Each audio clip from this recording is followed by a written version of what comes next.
through these moments, and the list goes on. To be honest, there a lot of hard work goes into each of these missions to make sure that every minute is maximized. Ultimately, each one serves as a critical stepping stone on the path to providing global, sustained access to low Earth orbit. Oh, absolutely. And at SpaceX, we want to help create a future where not just hundreds of people, but thousands and ultimately millions of people can travel off Earth to live and work in space and on other planets. It all starts with missions like these. It's hard to believe that it's been 5 years since Dragon radically changed how humanity gets to space, but I am very excited to see what this mission and all the ones to follow have in store. But with that, I do want to check back in with NASA at JSC. So Joseph, let's hand it back to you. Thank you, Ronnie and Paul, and absolutely, yes, it's an incredible day to welcome the Axiom Mission 4 to the International Space Station, and I know we've already covered so many key milestones, including what it took to get to this point right now, and arrival day is always a busy one aboard the big loop. We see 4 good suit leak checks. And right there, another great milestone. Another great milestone right there, 4 good suit leak checks. And we talked about that earlier about during the dynamic phases of flight, the crew puts those suits on to make sure that everything is safe and sound for them to provide that extra layer of protection as they continue to chase down the International Space Station. Now, from the space station perspective, here inside the International Space Station Flight Control Room at NASA's Johnson Space Center in Houston, Texas, arrival day is always a busy one. And this morning, with no exception, NASA's astronauts Anne McClain and Nicole Ayers are already in position inside the cupola module, and they're using specialized software to keep track of Dragon's trajectory and confirm it remains inside its designated corridor. Now, the next key milestone that we're going to keep an eye on now is a course correction or a mid-course burn that's pretty much halfway between the AI burn, which went successfully a few moments ago, and then up to waypoint 0, which is really going to start those key gates that the Dragon Grace spacecraft will start navigating on its way towards the International Space Station and docking to that zenith port, that space-facing port of the Harmony module. Now, once Dragon is docked, Nicole Ayers of NASA will be the first one to begin the hatch opening operations. She'll start by opening the large hatch on Node 2. That's that zenith space-facing port we were talking about, and that gives the crew access to the pressurized mating adapter. From there, they'll begin pressurizing what's called the vestibule. That's the small space in between the Dragon and the space station hatches. This area was exposed to the vacuum of space before docking, so it'll need to be filled with air to be equalized with both the pressure, both for the spacecraft and anyone inside the space station to equal out and for those to pass through. Ayers will then use a small valve on the station's hatch to gradually introduce air into that vestibule, and meanwhile the flight controllers here in Houston will be closely monitoring the pressure readings to confirm that the seal is tight and everything is leak-free before giving the go for hatch opening. Now, here inside the International Space Station Flight Control Room, the controller is already hard at work. They've been doing so all morning long and well into since the launch, really, and beyond. NASA Flight Director Allison Bollinger and her Athena flight team are leading operations here in the International Space Station Flight Control Room in Mission Control. And then seated to my right, to their right is the Capcom, who you'll hear communicating to the teams on the International Space Station, a part of that big loop. You heard the comms checks multiple times between SpaceX, Dragon Grace, International Space Station, and the teams in Houston, so we're all on one single line of communication. Now, taking a look at who's aboard the International Space Station, we heard them mentioned a little bit earlier on, and currently aboard is the Expedition 73 crew members. And they are led by Commander Takuya Onishi, who is on that far right-hand side. And several members of this expedition crew have celebrated some key milestones for him. For Takuya, he celebrated 200 days in space about 2 weeks ago. Up next is NASA's Anne McClain. She is sitting right in front of Takuya on that right-hand side. She recently celebrated 300 days in orbit this past week. For Nicole Ayers, just on the other side of that Expedition 73 crew patch, she recently celebrated 100 days in space on Monday, and she and McClain are going to be the ones that are going to be monitoring the Axiom Mission 4 team and Dragon Grace to the International Space Station. Then NASA's Johnny Kim, a flight engineer, he is on the back left-hand side of that image. Kirill Peskov of Roscosmos, a flight engineer, celebrated 100 days in space on Monday, and Sergei Ryzhikov, flight engineer, right there in the center. And then you have Alex Zubritsky, a flight engineer of Roscosmos as well.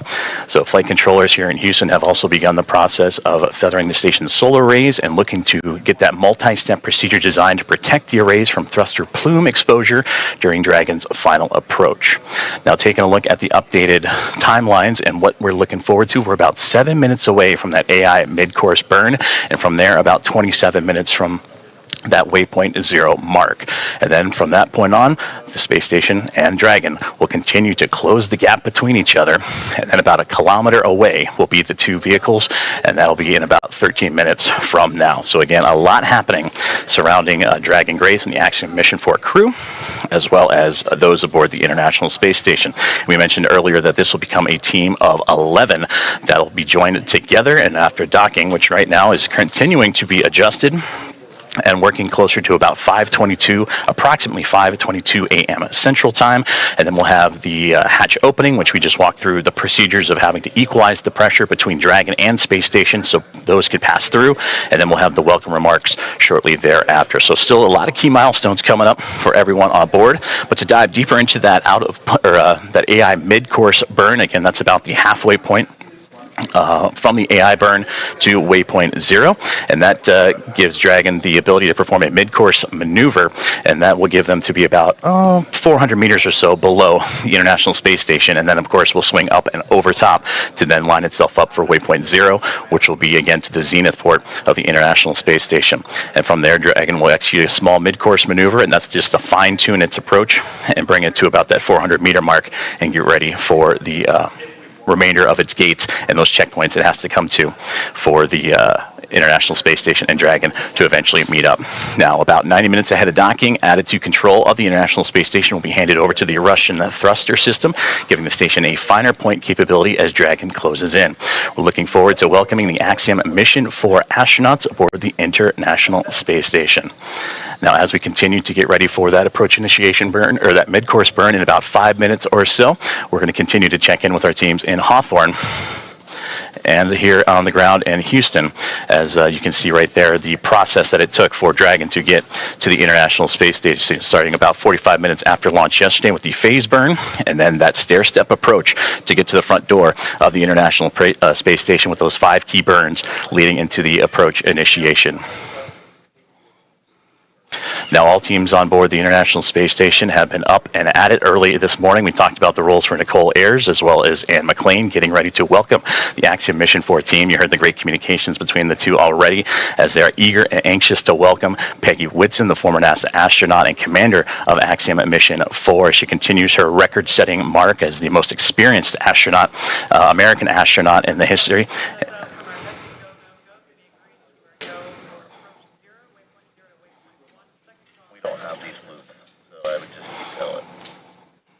Currently listening into the loops of here, the teams on the ground as they're getting ready to do a go, no-go for waypoint 0 and Dragon's continued approach to the International Space Station.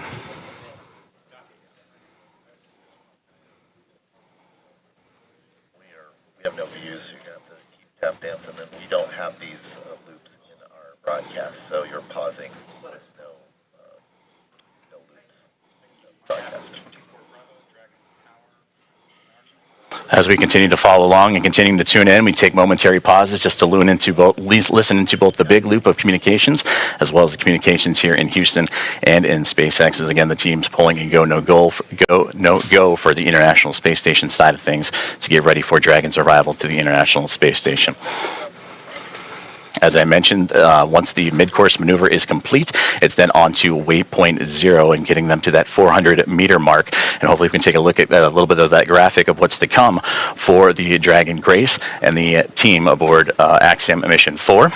And you see there, waypoint 0, about that 400-meter mark just outside the approach ellipsoid, that 400 kilometer by 2 kilometer by 2 kilometer invisible oval ellipsoid outside of the International Space Station, one of 2 imaginary boundaries that the Dragon will have to pass through, and then of course it'll make its way onto the keep out sphere, and that's that 400-meter mark that we've been talking about, and that's where it's zeroing in on right now. So we've completed the approach initiation burn, which had them about 7 kilometers below the International Space Station.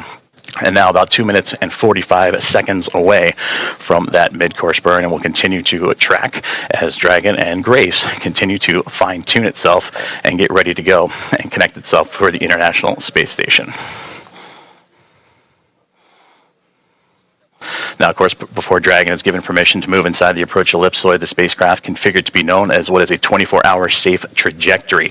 And this means that if Dragon were to lose control in its thrusters, it would be at least 24 hours before it could move inside the approach ellipsoid again. But again, those upcoming milestones, everything continuing to press on along as Dragon, so far so good, as it continues its chase down of the International Space Station.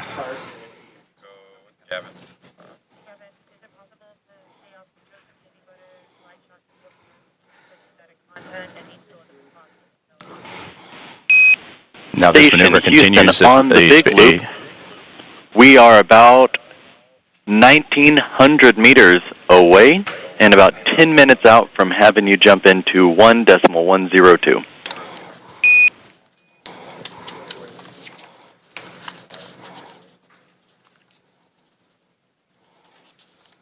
Great call outs there, as you heard the team saying about 1,900 meters away, that all that separates the Dragon and Grace spacecraft and the International Space Station. Now, as Paul and Ronnie have mentioned, that this is the 4th private astronaut mission, the first since January of 2024, and that was when Axiom Mission 3 would arrive aboard the orbiting laboratory.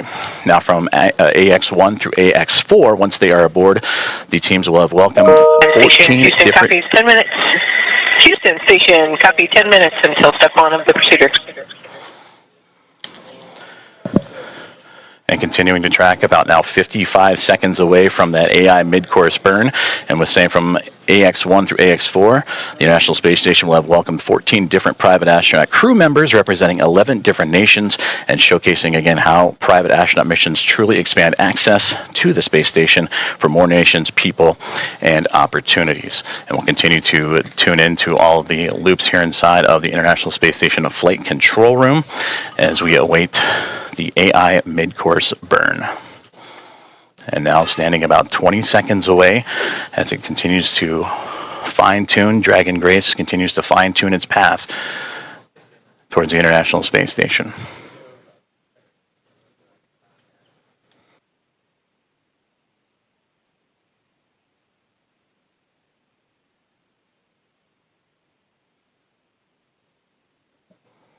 And we just received confirmation that the AI mid-course burn is now in progress.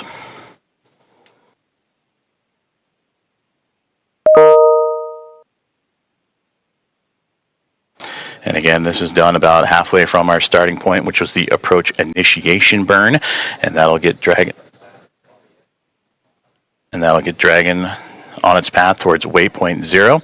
It's just a small burn, but again, all about fine-tuning and its approach to ensure that we're targeting a precise point of about 400 meters directly below the International Space Station.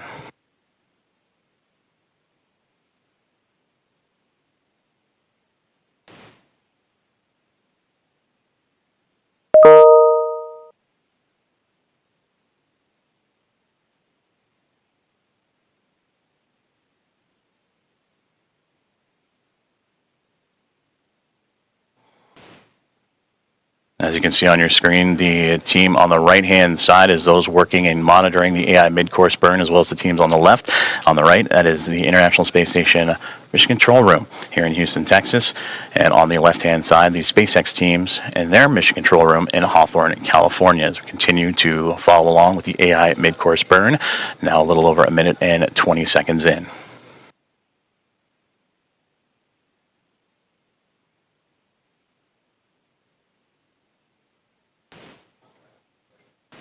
And mid-course burn has just been completed, and everything has been reported as nominal. Dragon SpaceX on the big loop, mid-course maneuver complete. Performance was nominal. The trajectory has converged on waypoint 0. So great news there. Dragon copies on the big loop. And confirmation from Dragon Grace, and you heard Commander Peggy Whitson relaying down to the ground. And now the next milestone that we're zeroing in on is Waypoint 0, which will be about 18 and a half minutes from now, is that slow but methodical approach for Dragon Grace and the Axiom-4 team continues to make its way towards the International Space Station. And with that, we'll check back in with Ronnie and Paul back in Hawthorne. Awesome. Thanks so much, Joseph. I'm loving all of these check-ins that we're getting about Dragon's progress on its way to station, how the crew is doing, hearing these call-outs from the nets. But I'm getting really spoiled today because you had great stories about the crew while we were here in kind of like our pre-show warm-up. And I would love to hear a little bit more about how you followed along the AX4 crew in like the 10 months leading up to this. Absolutely. And really like followed their preparations and everything that brought the crew to today. Certainly. And so there's obviously a large team that facilitates all of the operational training flow and helping prepare them for this moment. We have a unique opportunity to document that and follow that story with them quite literally around the world over the course of all of that training. And I think it's just interesting as you get to know each of the crew members just to understand, like, in the midst of all of this operation, in the midst of all of the timing and the coordination, there's still 4 humans inside Dragon, each with their own personalities, each with their own ambitions and characteristics, and they add to what becomes the mission. In the crew, right? Exactly. Like they become one crew, which Absolutely. is AX4. Yeah. Absolutely. So Peggy, I would argue, is a consummate leader. I mean, if you know anything about her, you likely know she has record after record of human spaceflight, and here we are actually seeing some views of the ISS, of the International Space Station, from Dragon. And yet, as I was saying, with Peggy, if you know her, she obviously has all of these records for human spaceflight, and it is certainly not a surprise at all that she is an inductee into the 2025 Astronaut Hall of Fame. And yet, if you get a chance to get to know her, you quickly realize she's not just about those individual accolades. She is about the team and team efforts. She wants to build teams and take them to space. And so certainly we've had the honor of following her around the world, preparing for 2 Axiom space missions, both AX2 and now AX4. And it is remarkable how she commands every room she walks in without taking over. She just exudes this steady confidence that people respond to. Speaking of how she is commanding the capsule, we just had a great shot of her inside of the Dragon spacecraft, looking up at those touchscreen displays. And so we're going to keep bringing you views like the one we have on your screen right now of the International Space Station whenever we have ground station coverage. When we have good views, we'll obviously share them with you. This one is particularly cool because we're watching the International Space Station come into focus through a camera that is under Dragon's nose cone. So right after we got through launch and orbital insertion yesterday, we deployed the nose cone and exposed those docking hooks that we're going to use for the hard capture. Station Houston on the Big Loop. Dragon range is approximately 1,000 meters. Monitor long-range approach per steps 1 to 4 in 1.102. Dragon approach and retreat monitoring. ISS crew is now primed for vehicle approach monitoring.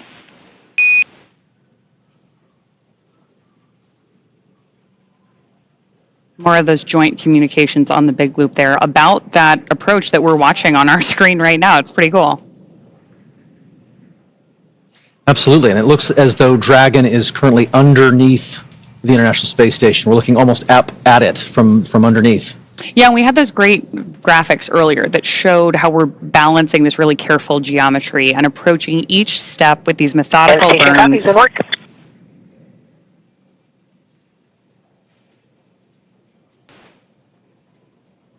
Acknowledgement from our commander there. So we're stepping through each of these really methodical burns of those Draco thrusters on board Dragon. There are 16 of those thrusters around the spacecraft, and we use them for these careful, fine-tuned maneuvering once we get to orbit. So right now on our screen, we've got our commander, Peggy Whitson, and our pilot, Shubhanshu Shukla. And you got a chance to chat with Shooks in the lead up to this launch too, right? Absolutely. He is such a unique, quiet force. He is witty and smart, and I tell you, 3 steps ahead of any given moment, and you don't even realize it. He's already there. He has said that his career is defined by simply saying yes, which I thought was so interesting and powerful and simple. I mean, effectively, he was saying that every opportunity, whether it was to get a chance to learn to fly or join the military or even pursue this mission, he simply said yes. And in doing so, he walked through the door and made the most of it. No matter what he's faced alongside this crew, from days of poor weather out at the Knowles expedition, which is the National Outdoor Leadership School, to processing kind of the immense volume of procedures that must be taken on and understood across all of the myriad of procedures that one must understand and become proficient on for this kind of a space flight. In the midst of all of that, he has remained calm and collected, and quite honestly, just made it look easy. And what's more, he has this unwavering spirit about him that just invites everyone around him to step up and into their roles effectively. It's awesome to hear these stories about the way this crew really came together and everything that brought them to the mission today. For those of you who are just joining us, we have some great graphics along the base of your screen to help you follow along the mission the same way that we have been eagerly following it for the last several weeks, really, in the lead up to today. So along the bottom left-hand corner, we've got some telemetry on where our Dragon spacecraft is, including its speed and altitude. And then on the bottom right-hand corner of the screen, you actually see our location around the Earth. And that rightmost corner is the firing of those Draco thrusters on board. And right now we're getting great views from inside the spacecraft of our crew working with those touchscreen displays, stepping through these checklists. And now we're getting our first views from station looking down at Dragon, which is always my favorite moment of docking. Absolutely. Because you know that the astronauts on board the International Space Station we heard it in their voices earlier, are excited for this crew to be on board. It's also one of the few moments where you really get a sense of the speed and the scale of all of this operation, right? Seeing the Earth just roll behind with those clouds, you suddenly get a sense of perspective that is just unlike anything else. Yeah, absolutely. And one of the things that we're doing here and why we're moving so carefully through each of these maneuvers is that, as you've noted here, these spacecraft, both the International Space Station and Dragon, are still moving really fast. So we need them to approach each other with a relative speed that's very gentle so that that docking is smooth and steady, just the way that we intend it to be. But we're still moving like 17,500 miles per hour, lapping the Earth every 90 minutes. So this is a very high speed but careful maneuver to make sure that we get our entire crew safely aboard the International Space Station. Absolutely intricate, methodical, one step at a time. There you go. Speaking of people who are particularly methodical, you were mentioning that Sławomir is like very deliberate in his actions and his lead up to everything with the crew earlier. Sław, yes, as we like to call him, Sławomir Uznanski-Wiśniewski, is quite a lot to say. So they've quite poignantly call him Sław. He is brilliant, and I tell you, but more specifically, Dragon SpaceX on the big loop. I'll pause here. Ground is go for approach 0. Burn is enabled.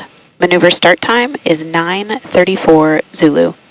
As a reminder, Dragon will nominally continue approach through waypoint 1 toward waypoint 2 without stopping at waypoint 1.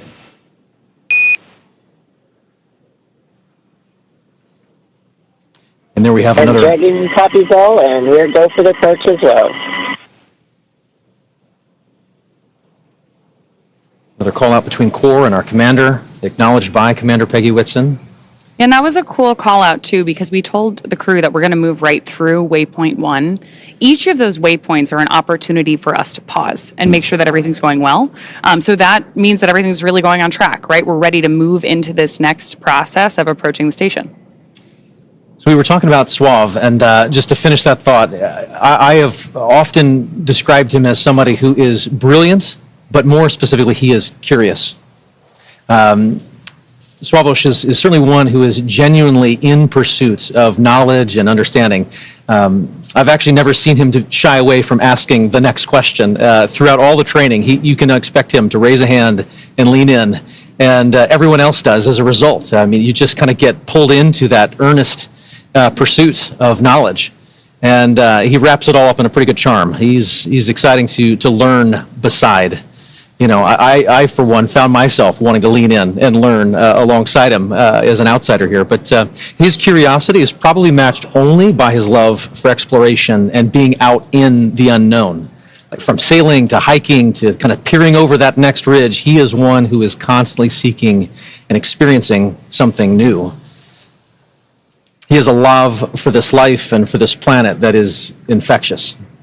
One can only imagine how that perspective is growing as he's looking out the window and seeing the Earth and perhaps even maybe the ISS at this point outside Dragon. Oh yeah, absolutely. I mean, speaking of his love of something new, 3 of the crew members that we have on board AX4 are first-time flyers to low Earth orbit and to the International Space Station. So very excited to hear their take on both being up there and then everything they have to share with all of us once they return. So with that, can we round out some stories here for our 4th crew member? Absolutely. So Tibor, he is an incredible thinker. You can just see him process any information and immediately then begin to put it to use.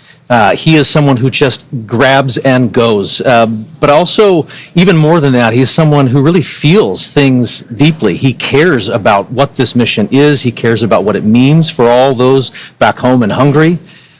He's got a very high emotional intelligence, I would say. He can read the room in an instant. But I tell you, his gift to humanity is to then be able to elevate and brighten everyone around him. I don't know of a single instructor, maybe ops team member, or even medical support staffer who doesn't smile when they think of Tibor Kapu.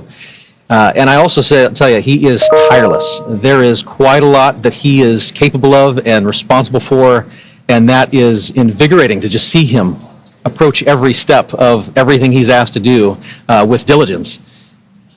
And there were a lot of steps in the lead up to this for our crew. Astronaut preparation is extensive, from training that's specific to each crew member's role to learning SpaceX protocols, space station systems, and preparing for the science and outreach activities they'll be conducting in space. Private astronaut training is pretty rigorous. So in addition to the work that they did in the field, like you mentioned with the National Outdoor Leadership School, or NOLS.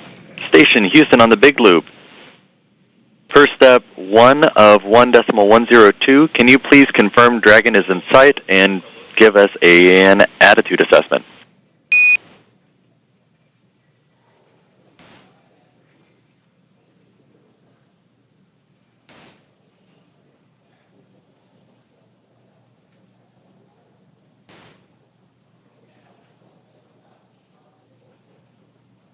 So we are standing by for that update there on the attitude of the spacecraft. Attitude, when we're talking about space travel, means the position of the spacecraft. So with that, I do want to bring it back to the training, because this crew on board AX4 spent 35 days training inside Dragon. To prepare them for flight, our teams at SpaceX spent the last several months teaching the crew about orbital mechanics and how to live inside the Dragon spacecraft. Well, this was more of a review for Peggy Whitson. For the rest of the crew, as we mentioned, this is their first time flying to space.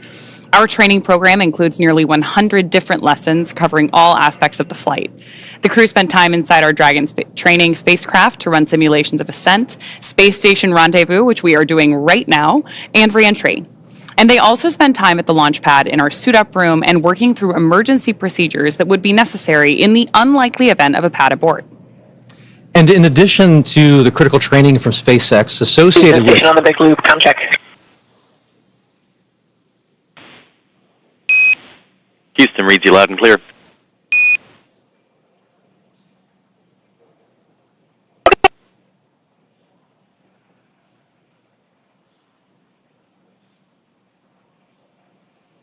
And as we were saying, in addition to the critical training from SpaceX associated with all of these dynamic phases of ascent and return, Axiom Space has facilitated a host of training efforts since August over these last 10 months to ensure that the crew and all of those who support them are ready Station for this Houston on mission. the Big Loop. We did not copy your last.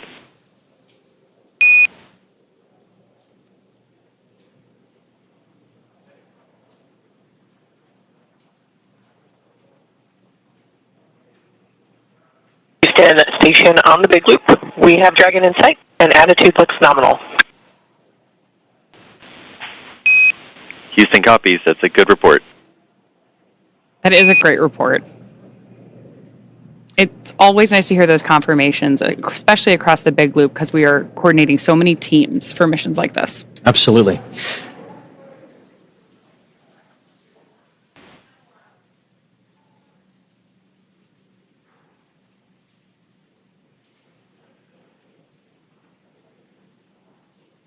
Looking at the graphics at the bottom of the screen, you can see where Dragon is over the Earth. And from my vantage point, I believe that is just east of Africa.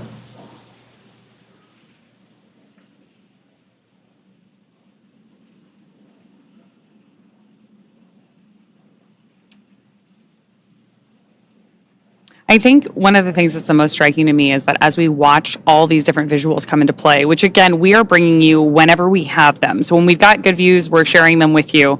We're really seeing how quickly Dragon is approaching the station. At 429 kilometers above the Earth, they are continuing to raise that elevation, that altitude, and get closer and closer to where they'll be working and living for the next 2 weeks. But again, these visuals just tell an amazing story of where we're going and what we're doing, where low Earth orbit is. It is hard to really comprehend and wrap your mind around the idea of living off planet, and yet visuals like this start to help you make that real. Oh, absolutely. And hearing commentary like we did earlier from that on-orbit check-in, it was great to hear how quickly even the crew was saying they were learning how to do things in microgravity, especially because we have so many first-time flyers on this mission. Hopefully, first time but not the last. We have a repeat with our commander, Peggy Whitson, as well.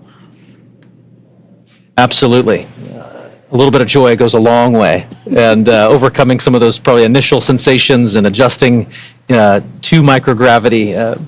Shubhanshu had mentioned that it was taking a minute to kind of collect himself and find his space legs, but clearly they are all in good spirits and getting ready to get very active on board the International Space Station. Which I'm sure will also be like an acclimation process, right? Absolutely. They've gotten used to Dragon. They've been in flight now for more than a day. All told, from launch to rendezvous at the station, we're looking at about a 28-hour flight.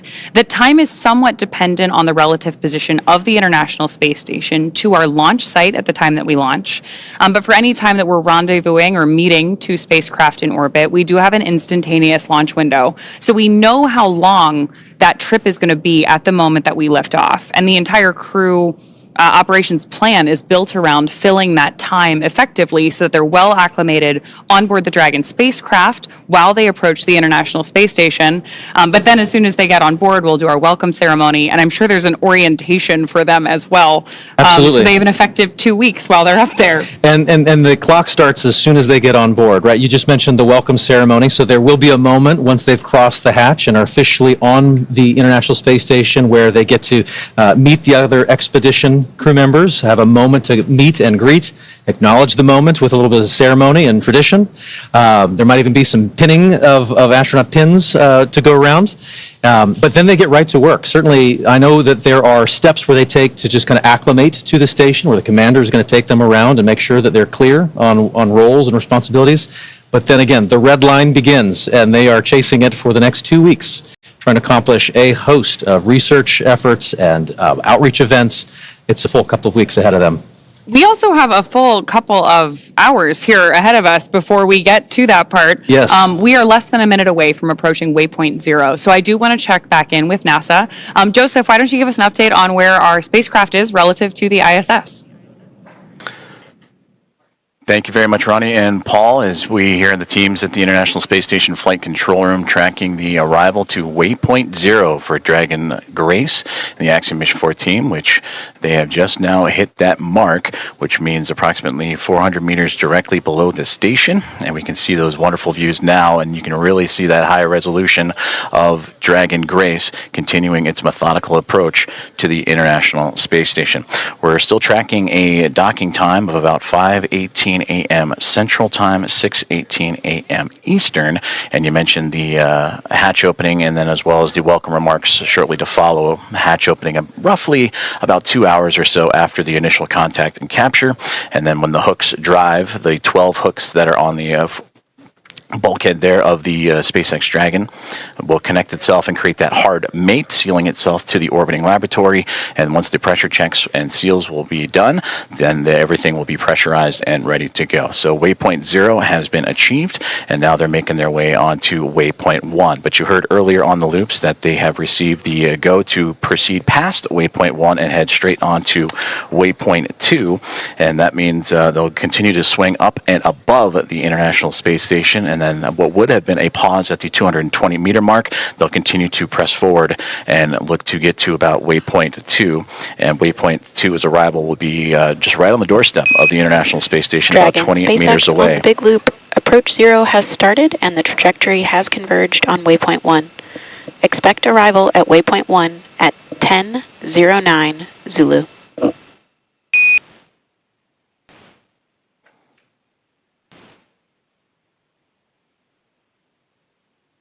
Expecting arrival at waypoint 1 at 10:09 Zulu.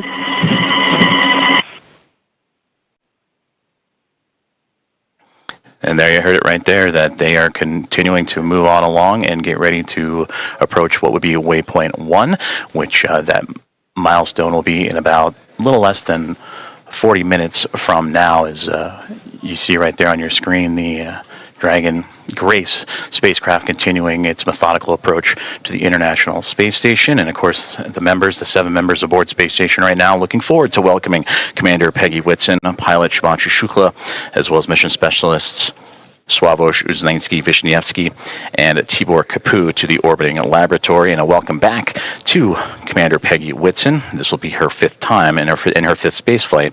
All of her space flights, what are the previous 3 with NASA and now 2 with Axiom Space, all key components and key missions involving the International Space Station.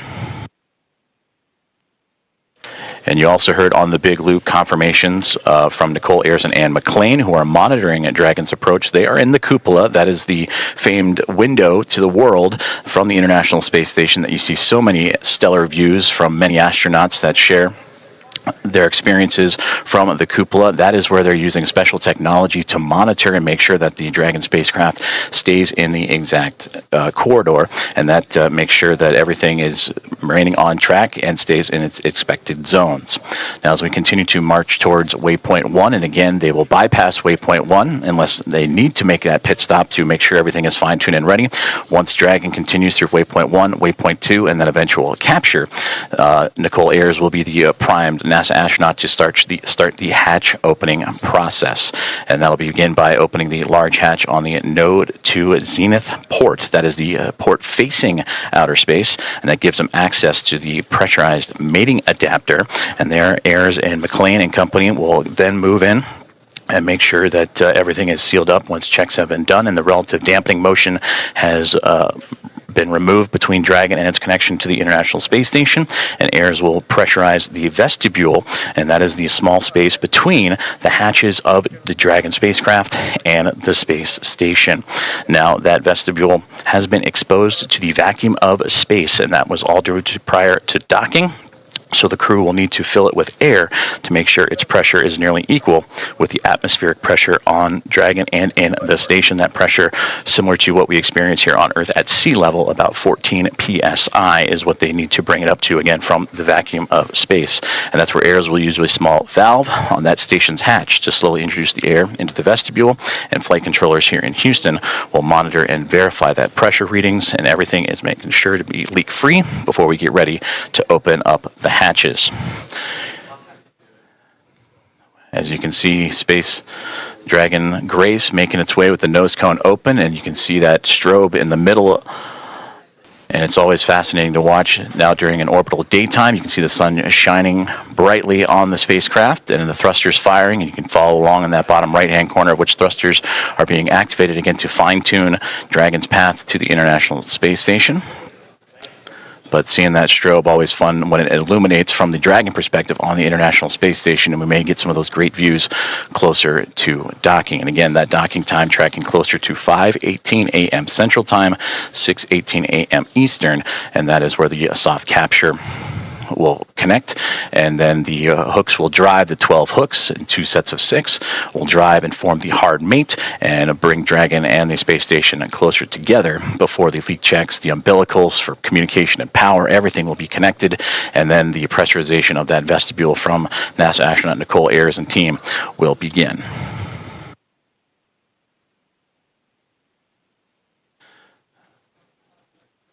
About 36 minutes from now, Dragon spacecraft will reach its waypoint 1 mark. And again, that's where the spacecraft will swing up and above the International Space Station, as it'll be docking to the space-facing or zenith port of the Harmony module.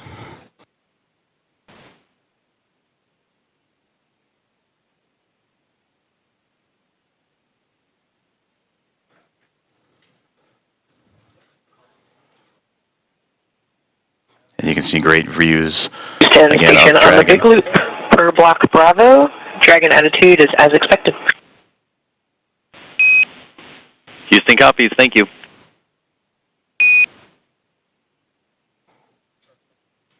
And great communications there. Is everything going to plan for Dragon Grace? And you can see those thruster firings, those plumes of gases that are helping the spacecraft navigate its way from waypoint 0 to waypoint 1. And as mentioned, it's going to go up and over top of the International Space Station and then align itself to that zenith port. And then it'll make its way onto waypoint 2.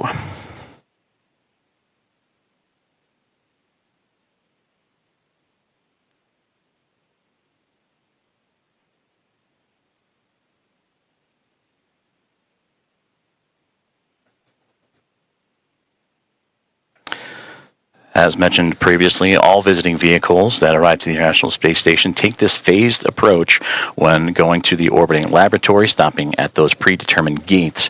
And that's for teams here on the ground, both in SpaceX and in Houston, to run quick checks on vehicle performance before approaching the laboratory.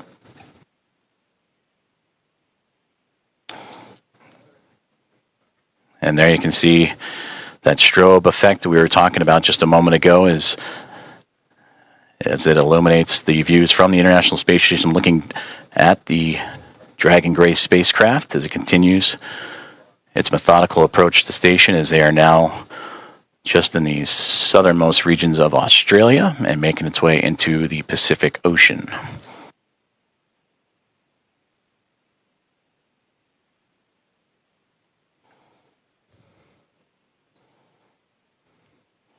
Both Dragon and Station just began an orbital nighttime period, so we'll continue to lean on that strobe effect on the spacecraft to follow along.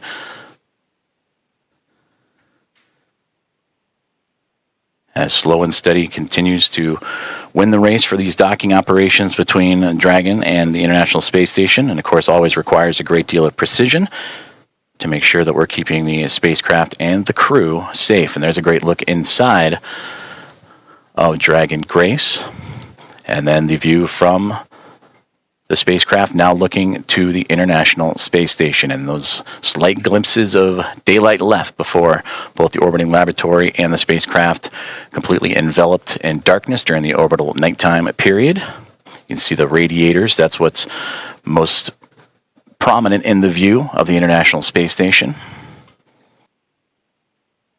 And at the very top of this view of the International Space Station, you can see what was Dragon Endurance. That is the Dragon spacecraft vehicle that Crew 10 took to the International Space Station back in March. So upon docking, and once everyone is settled, you will see the International Space Station flying with both Grace and Endurance, and 5 total vehicles connected to the orbiting lab.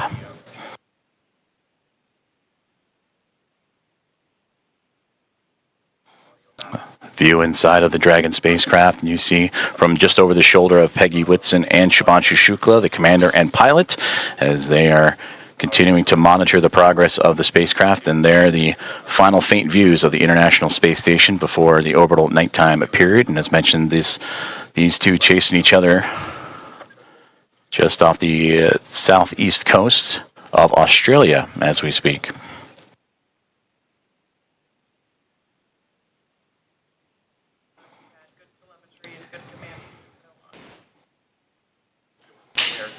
And a great view of that center screen there, where you're seeing Dragon lining itself up with the International Space Station, and the views that both pilot Shubhanshu Shukla of ISRO and Peggy Whitson, commander of Axiom-4, are monitoring.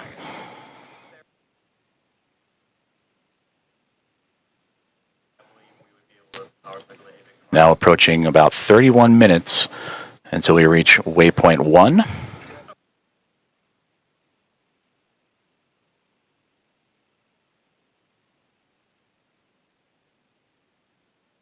And once the spacecraft reaches waypoint 1, it'll be about 220 meters away, a little more than 656 feet from the orbiting laboratory, as Dragon Grace on its inaugural flight, looking to connect up to the International Space Station.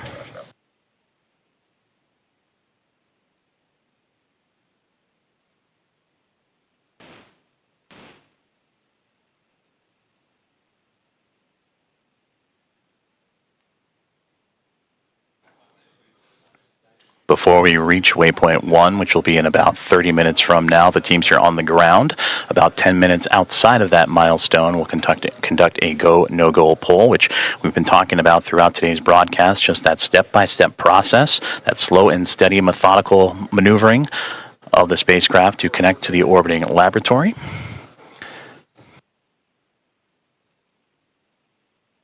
And we're continuing to follow along for an approximate docking time of 5:18 a.m. Central Time, 6:18 a.m. Eastern.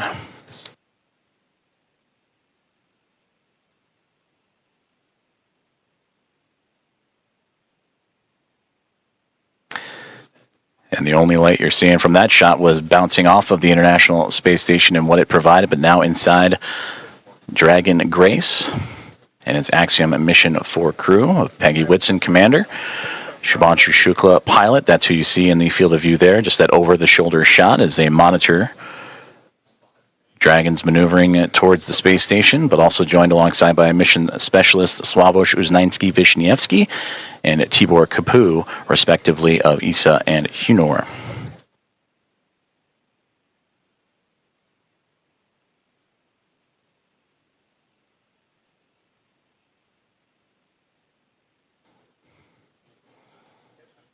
And as we continue to take a look at the orbital nighttime phasing of the International Space Station and the Dragon Grace spacecraft, you see those thruster firings continuing that methodical approach for the craft, but you can also see in that left-hand side the speed of which they are traveling, the Dragon spacecraft at that, as it makes, again, it's starting to steady out, and that slow push towards the orbiting laboratory, 428 kilometers above Earth.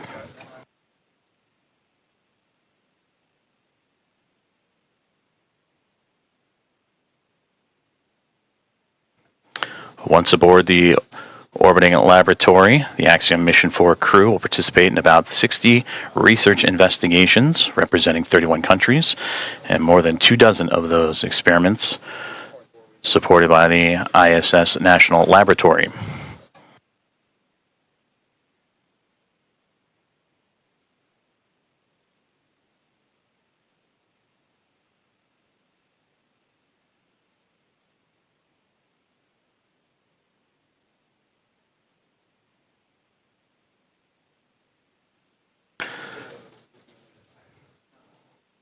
And there's a live look at the teams here on the ground. On the left-hand side, that is Mission Control in SpaceX, Hawthorne, California, following along with Dragon's progress, I should say. And on the right-hand side, it looks to be Axiom Space here in Houston, just down the road from Johnson Space Center, NASA's Johnson Space Center, where we are located.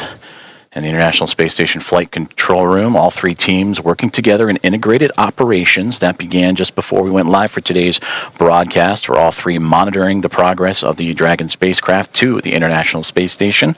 And you've been hearing communications on what is the big loop, which is that single line of comms that allow for the Dragon spacecraft and Grace to communicate with the International Space Station, but also for the teams on the ground here in Houston and in California and Hawthorne, all to communicate together. So everybody on the same page as the spacecraft continues its push towards the orbiting lab.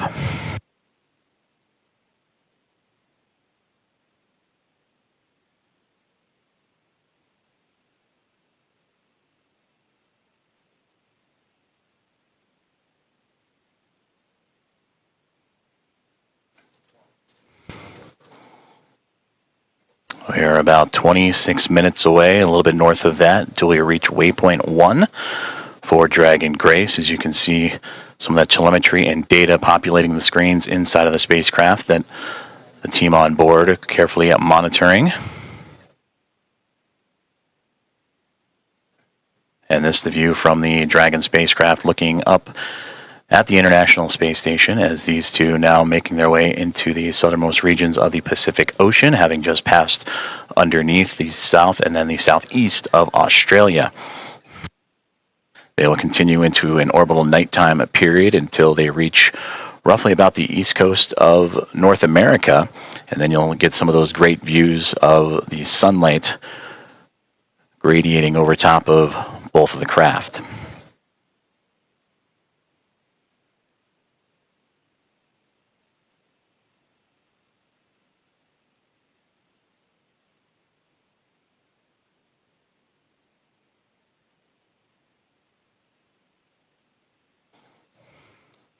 So far, everything performing nominally for the SpaceX Dragon Grace spacecraft as it continues its push towards the International Space Station, and what's been quite the journey for them. You heard earlier that this, since launch all the way up to the anticipated docking time, will be about a 28-hour process, 29 hours or so. So a lot has happened in a short amount of time as the teams in Hawthorne, California on the left and the teams on the right-hand side in Axiom Space working together with those here in Houston.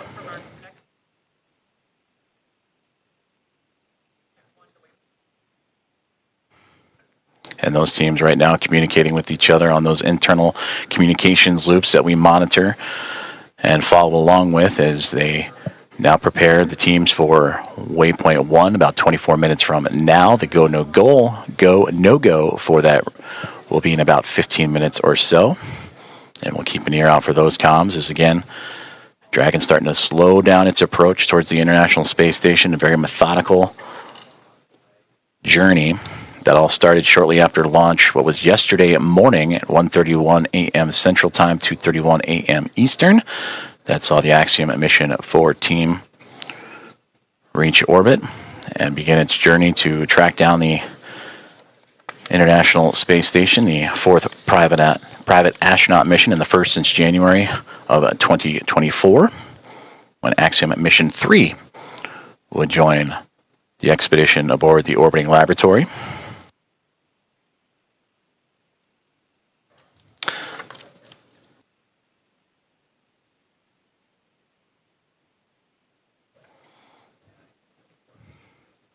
On board the International Space Station, the crews, they were up and got right into preparing for Dragon's arrival. NASA's Anne McClain and Nicole Ayers, who you've heard at times on the big communications loop talking to all parties. They are in the station's cupola using specialized software to track Dragon's approach and making sure it stays in the expected zones with that orbital nighttime currently enveloping the station and the Dragon spacecraft. They're keeping a close eye, and of course from the space station perspective, and we'll see it as we receive video communication, that strobing effect, that strobe light on the front, and that forward nose cone of the SpaceX Dragon to help illuminate its path and help keep track.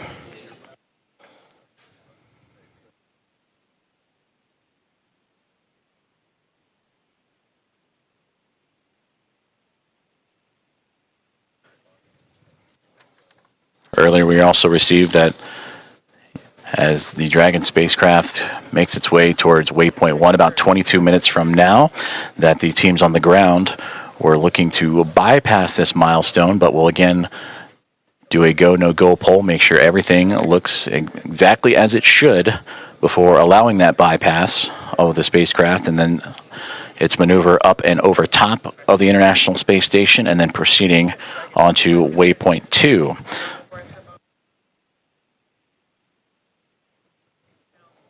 And a great graphic of the International Space Station, and just below it, the Dragon spacecraft is, again, they are making their journey across the Pacific Ocean, traveling over 26,000 kilometers an hour and 420 plus kilometers above the Earth's surface.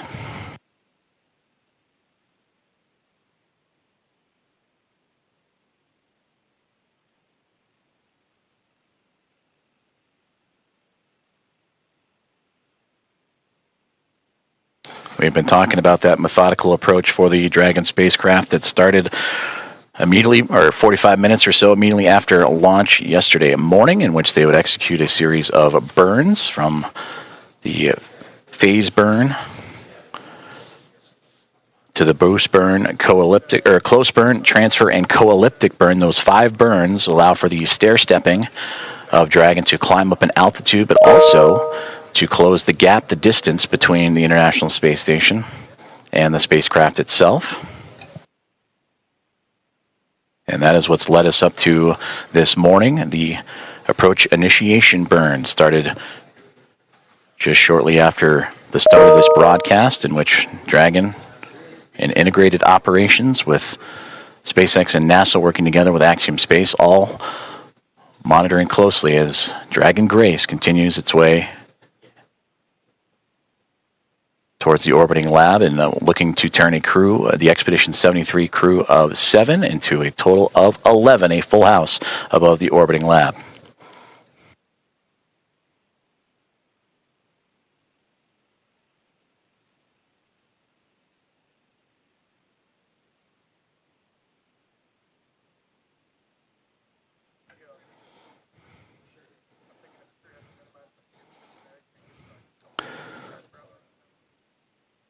Now inside 20 minutes to the waypoint 1 arrival.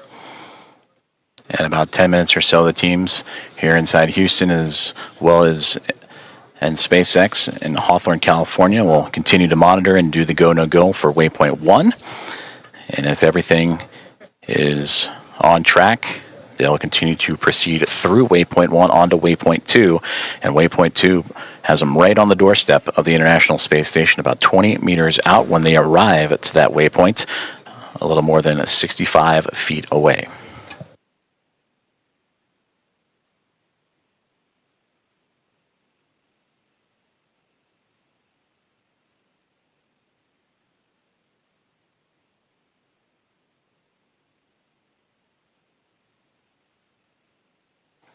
If you are just joining us, we are continuing to follow along the progress of Axiom Mission 4 and the 4 astronauts aboard, Commander Peggy Whitson, pilot Shubhanshu Shukla, and mission specialists Sławomir Uznański-Wiśniewski and Tibor Kapu, the 4th private astronaut mission and the first since January 2024 to make its way towards the International Space Station, in which they will spend approximately 2 weeks doing research investigations and outreach activities, expanding commercial space.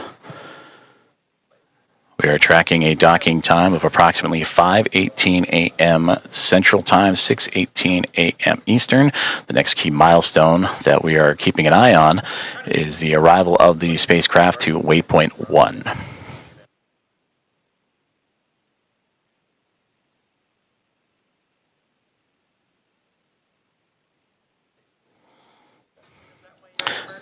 And to gain perspective, waypoint 1 will be about 220 meters away between the Dragon spacecraft and the International Space Station. And that's the second checkpoint. They have already reached waypoint 0 to begin this process. Waypoint 0, waypoint 1, and then on to waypoint 2, which we mentioned is about 20 meters away.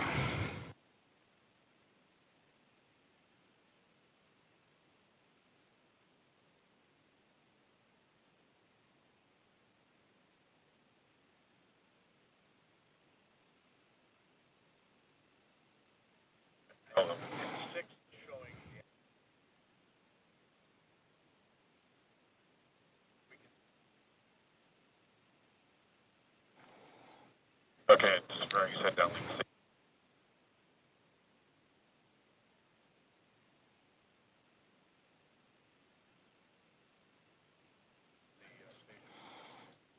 Great views there from the International Space Station, looking at the Dragon Grace spacecraft, that strobe light illuminating its path, as well as the port and starboard side lights. The red and green that you see on your screen is both the International Space Station and Dragon Grace in an orbital nighttime period. They're actually crossing over the Pacific Ocean, about to cross over the equator, and then eventually make its way over the west coast of North America.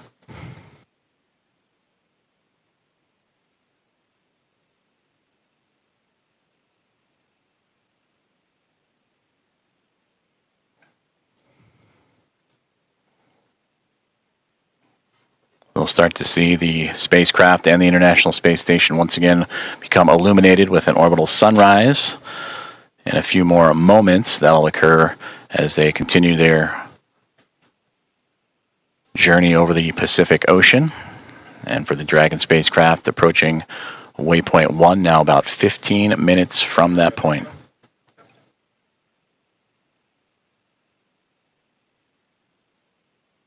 And we'll continue to bring those great views as you see that slow and steady progress of the Dragon vehicle as it continues to track down the orbiting laboratory. And on your screen, you see the speed and altitude, where it is over the Earth in current relation. But on that far right-hand side, that's the thruster firings. And you just see those illuminate every so often as Dragon continues to fine-tune its path towards the International Space Station.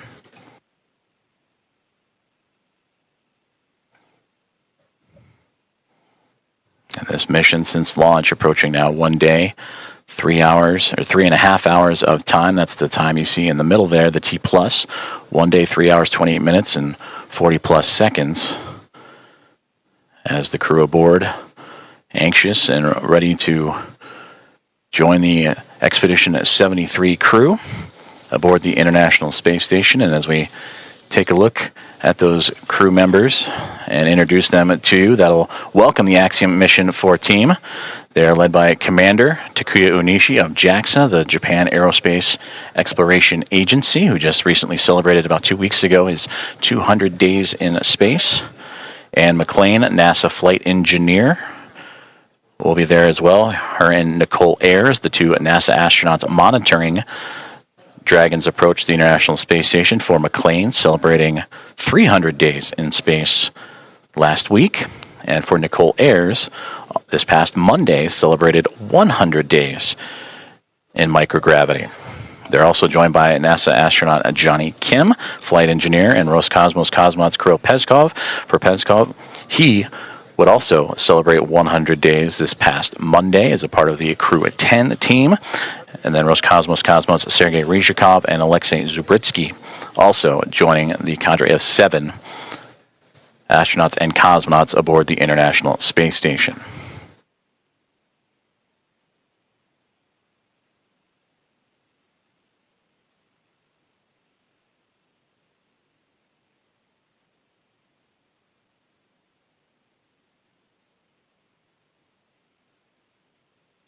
We mentioned earlier this is the 4th private astronaut mission to the International Space Station, and the first since January of 2024, since Axiom Mission 3, from the Axiom Mission 1 now through Axiom Mission 4. The International Space Station will have welcomed 14 different private astronaut crew members representing 111 different nations, and showcasing how these private astronaut missions truly expand access to the space station for more nations, people, and opportunities. And we talked about this crew, in approximately their 2 weeks on board the orbiting laboratory, will participate in around 60 research investigations representing 31 countries, with more than 24 of those experiments sponsored by the ISS National Lab. In about 2 minutes, we'll monitor the loops and keep an ear out for the go, no-go poll on the ground for teams that will be monitoring Dragon's approach to waypoint 1.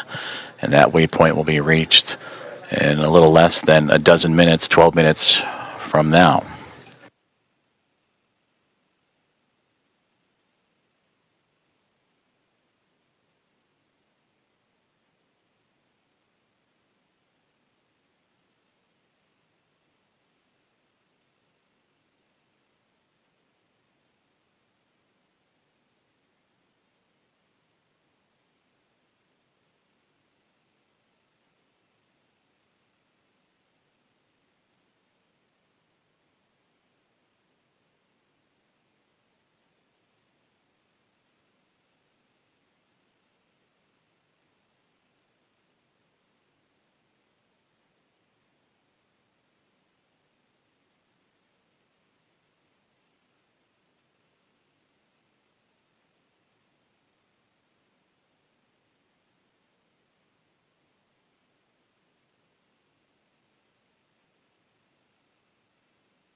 This is Mission Control Houston, as we are continuing to monitor the Dragon Grace spacecraft and Axiom Mission 4, the private astronaut mission, as it continues its approach to the International Space Station.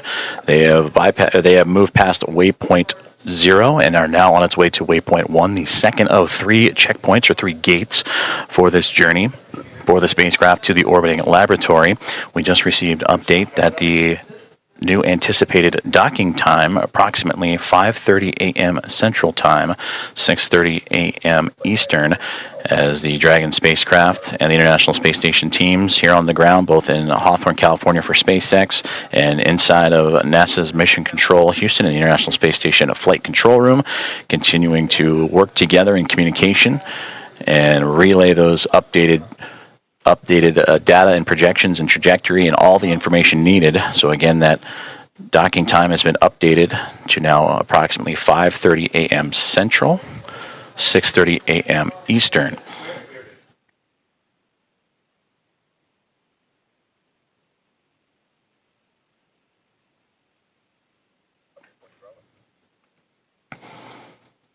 And the flight control teams here in Houston and listening in on the loops on overall communications have just pulled go for Dragon's approach to waypoint 1.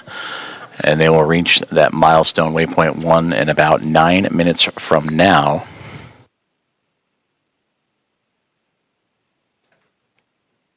This waypoint will have the spacecraft 220 meters away from the International Space Station, a little more than 656 feet. And once it reaches that docking access, an additional go-no-go pole will be created, in which the teams will then pull for the arrival of the spacecraft to waypoint 2. And given the go there, Dragon Grace will move to within 20 meters and little more than 65 feet from the orbiting laboratory.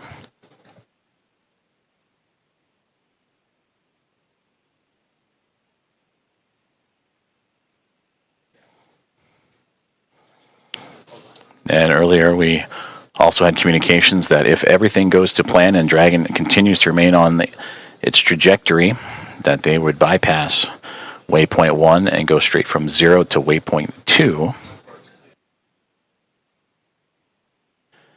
But once it arrives to waypoint 1, this will be the point in the spacecraft's journey in which we will be on what we call the docking axis, which will essentially mean that it is directly in front of the docking port that it'll connect itself to. The crew are right now heading to the space-facing port on the International Space Station, node to zenith of the Harmony module. That zenith meaning it is the side of the space station facing space. So its journey brings it from underneath the International Space Station, Dragon Grace, to swinging up and over top of it, and then arriving at that docking access en route to waypoint 2.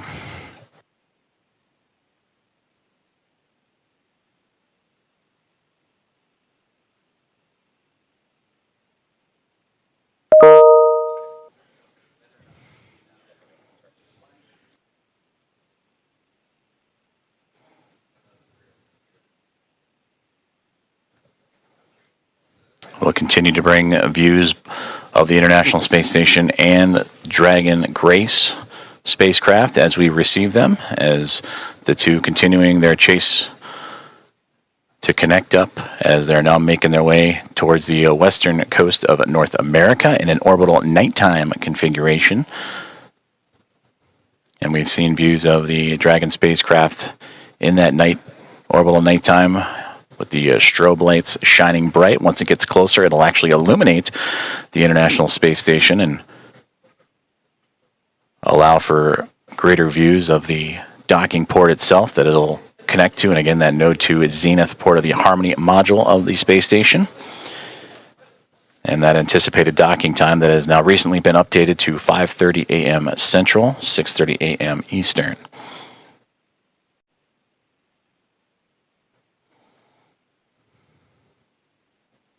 Teams on the ground have pulled go for Dragon's approach to waypoint 1, and that arrival to that checkpoint will be a little more than 5 minutes from now.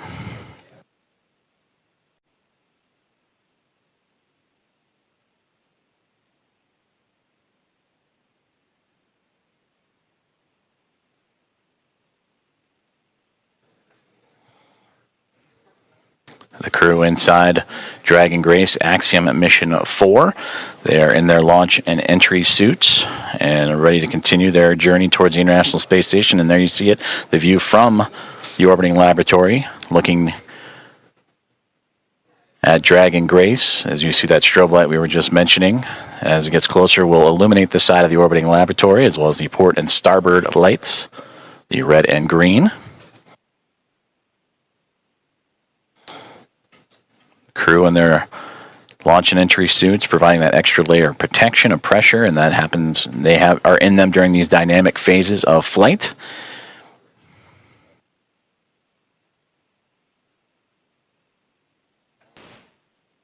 Now inside 5 minutes from waypoint 1.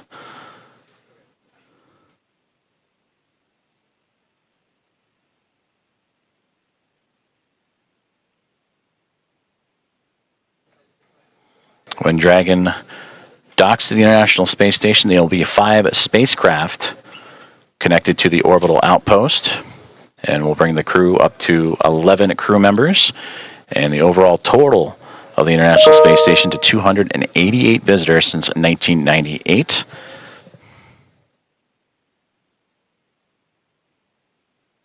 They will join the Dragon Endurance spacecraft that brought up Crew 10 back in March. They will also join with the Soyuz MS-27 spacecraft that brought NASA astronaut Johnny Kim to the International Space Station in early April. And then 2 cargo craft, Progress cargo craft from Roscosmos also aboard the station, and then eventually the Dragon Grace spacecraft. As we get now views inside of Dragon Grace and looking over the shoulders of Commander Peggy Whitson and pilot Shubhanshu Shukla of ISRO. And you see them adjusting their monitors as the approach continues on for Dragon, and then a great view in the middle of the screen there of the path Dragon is taking. Last time we saw inside, it was more towards the left-hand side of the screen, in which Dragon now flying up and over top of the International Space Station.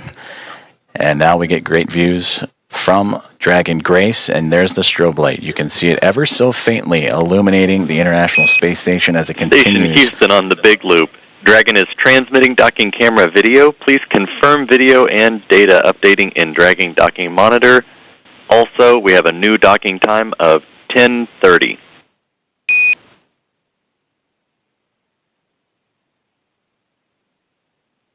Copies. We are seeing data on the Dragon Docking Monitor, and we copy 10:30 for the new docking time. Houston copies.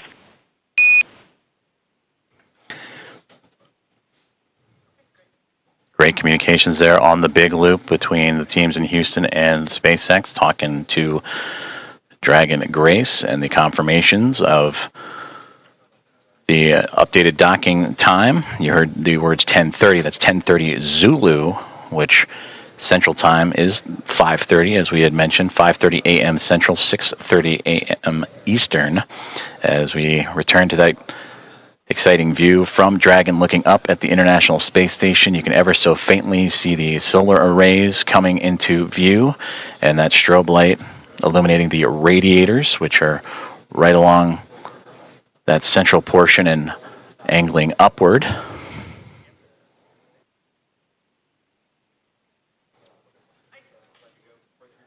The International Space Station and the Dragon spacecraft now approaching the west coast of North America, right around the Seattle area, that border between the United States and Canada, as we are approaching 1 minute away from waypoint 1, the second checkpoint and second series of waypoints for the spacecraft to reach to. The teams have already pulled go, but we will listen for the call outs for that waypoint 1 arrival. Dragon SpaceX on the Big Loop, approach 1 and soft capture ring extension will begin shortly.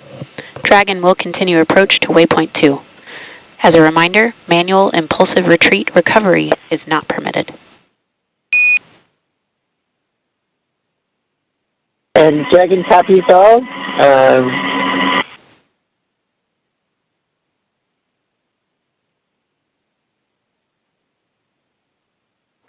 And there you heard communications on the Big Loop about that soft capture ring And that is the initial contact that will occur between the Dragon spacecraft and the International Space Station, a soft capture, with that soft capture ring then retracting and the 12 hooks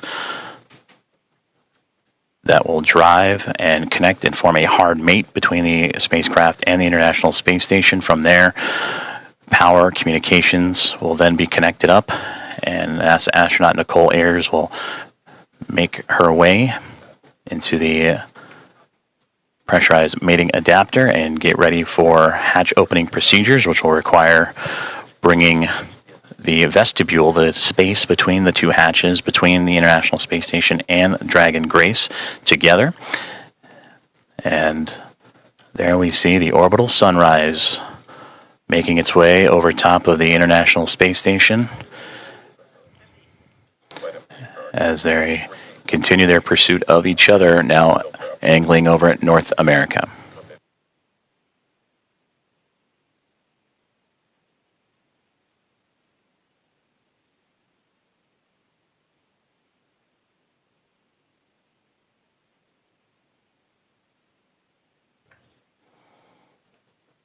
And there in the center screen, if you look at the topmost, the Dragon now perfectly aligned over top of the International Space Station, now looking down at that Node 2 Zenith port, and a great view just off the bottom portion there. That is the Dragon Endurance spacecraft that it'll be just alongside of.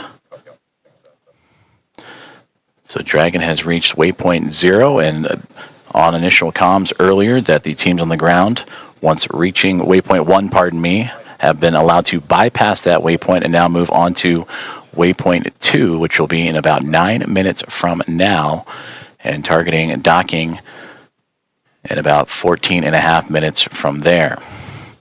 Go, no-go polls for docking in about 7 minutes as the teams on the ground continuing to monitor Dragon's progress. And once they arrive to waypoint 2, there will be a pause, make sure everything is lined up just perfectly before that final approach and docking.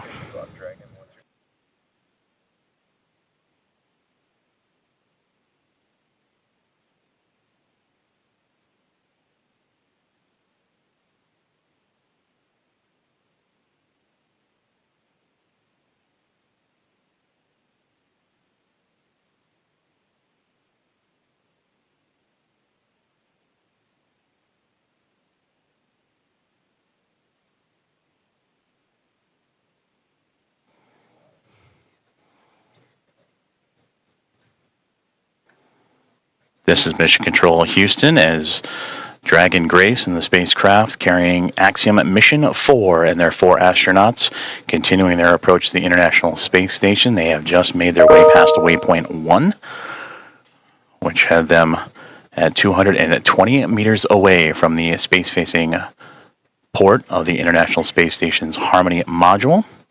And now on the path to reach waypoint 2, teams on the ground have concurred or agreed that they will take a brief pause at waypoint 2, which is 20 meters away, to make sure everything is aligned precisely. And there you see the view from Dragon and that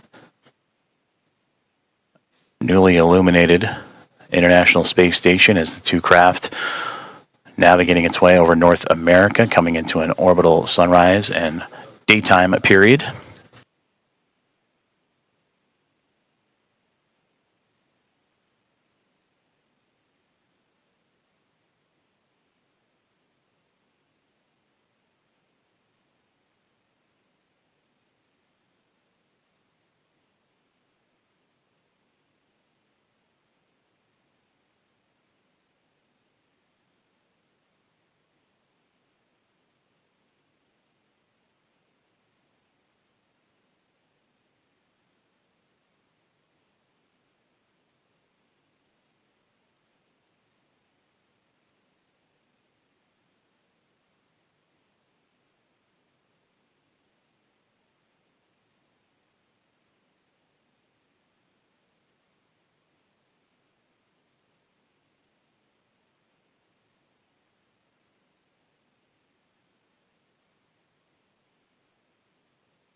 Station on the big loop. Dragon attitude is still as expected, and station is ready for docking. Houston copies. At waypoint 2, Dragon will briefly pause to align for docking, then automatically resume approach. Station copies. Commentator Rob.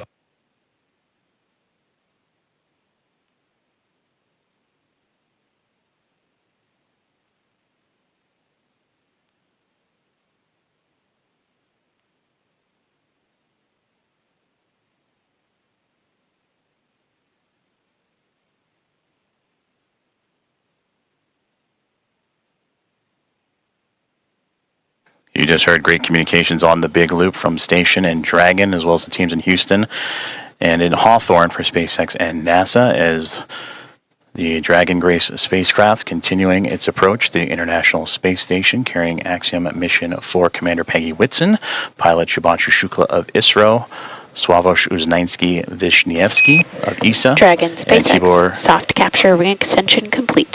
Dragon will continue through waypoint 2 without a hold. Second copies. No hold at waypoint 2 and good rating extension.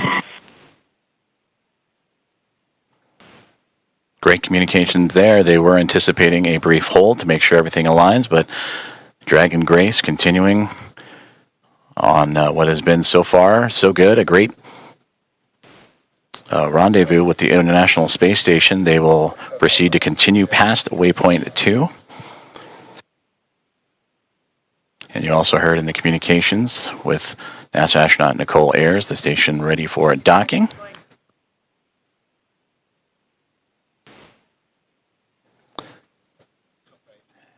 And a great view of the SpaceX Dragon Grace spacecraft making its glacial approach to the International Space Station, and the view from the space station looking up as it approaches the space-facing or node 2 zenith port of the Harmony module.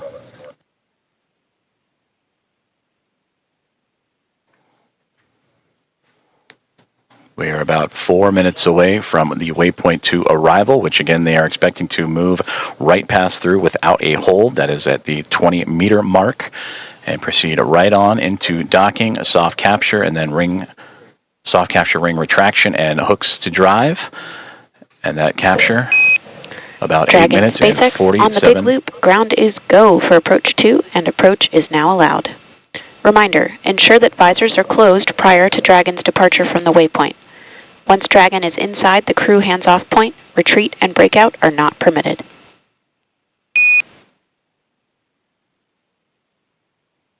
Dragon copies, and we have visors down, and we are go for docking as well.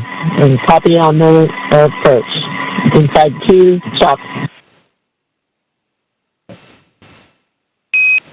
SpaceX copies, visors down, SpaceX crew is go for docking.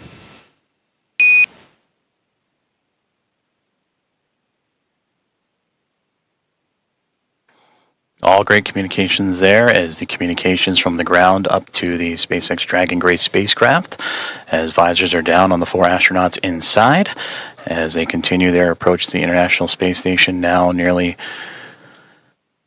7 minutes away from that initial contact. Dragon and the International Space Station now making its way over the northernmost territories of North America and Canada, and heading towards the Atlantic Ocean, as we are now 7.5 minutes away from the approximate docking time, as Dragon will move smoothly past waypoint 2, about 20 meters away.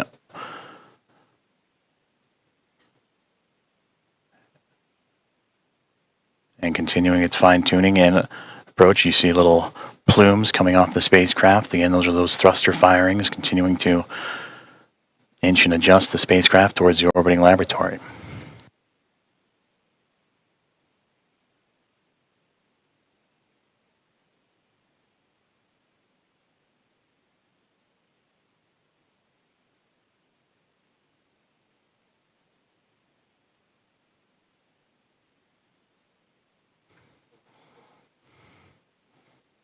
Dragon continuing to get bigger and bigger from the viewpoint of the International Space Station as waypoint 2 about 90 seconds away, and there it'll be just a mere 20 meters away. And there the spacecraft will focus on aligning its docking system with the docking adapter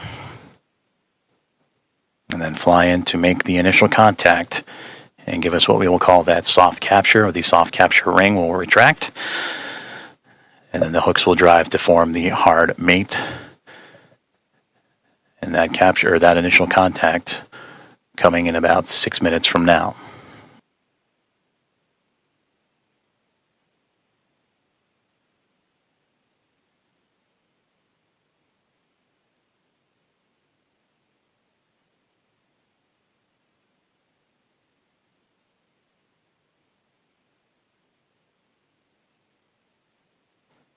Yes, they have it.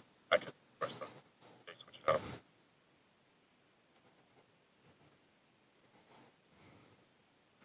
Approaching 30 seconds away from waypoint 2 arrival, in which the Dragon spacecraft will be about 20 meters away, just called out 30 meters, so continuing its close in to the International Space Station.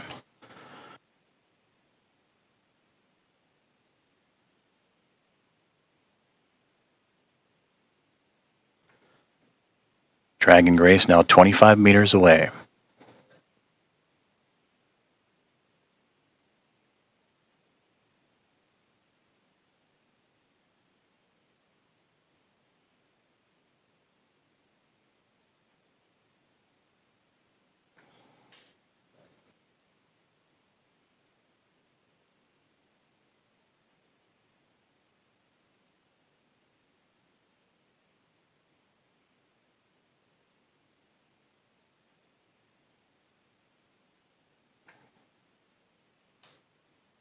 Dragon has now reached waypoint 2, 20 meters away from the International Space Station,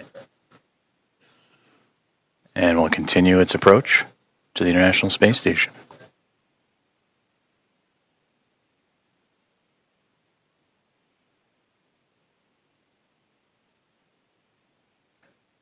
And there you can see a great view of that zenith port, that space-facing port of the International Space Station's Harmony module. As the Dragon spacecraft right now sitting at waypoint 2, just 20 meters away.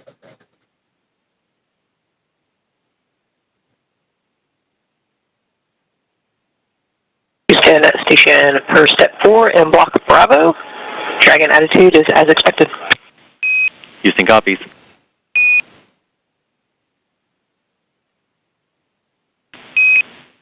Station Houston on the big loop. Dragon is on final approach and is go for docking. Monitor per steps 5 and 6 and 1.102. Station copies, monitoring per steps 5 and 6.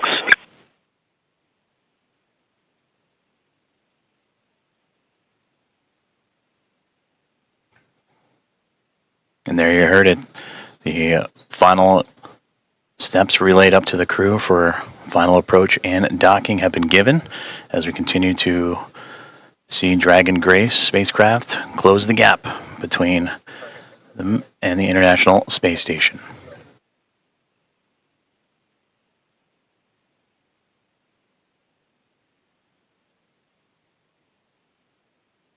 Now, just before the spacecraft reaches the international docking adapter for that soft capture, you'll hear the call out CHOP, or crew hands off point, in which Dragon will continue its journey and make that initial connection, that soft capture, in those final few moments.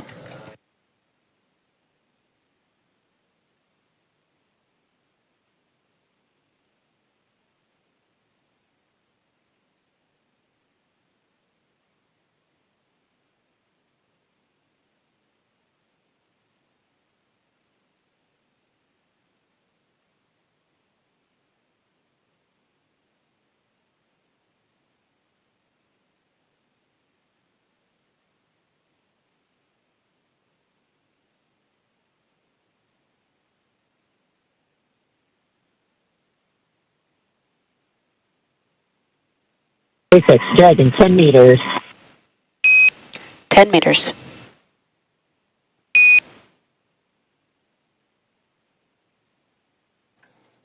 Inside 10 meters, a little less now than 30 feet away, is all that separates Dragon Grace from the International Space Station.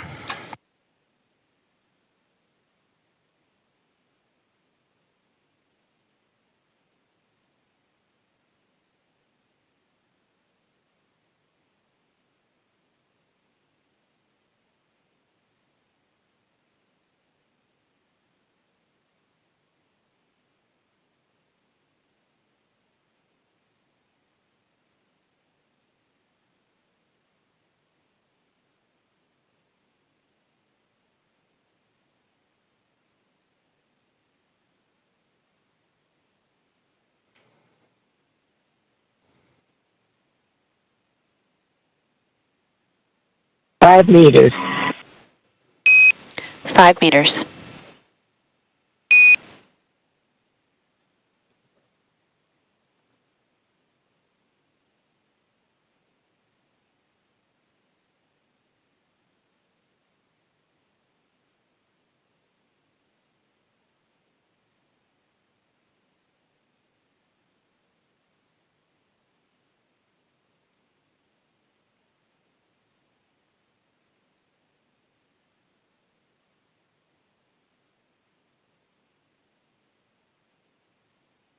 Two meters. Chop. Houston Station, 2 meters, chop. We have chop. 1 meter. 1 meter.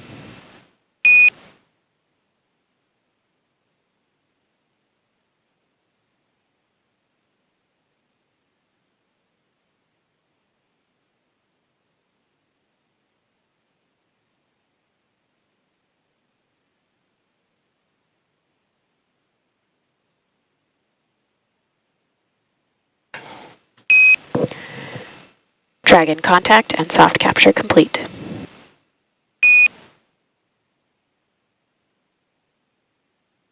Dragon copy.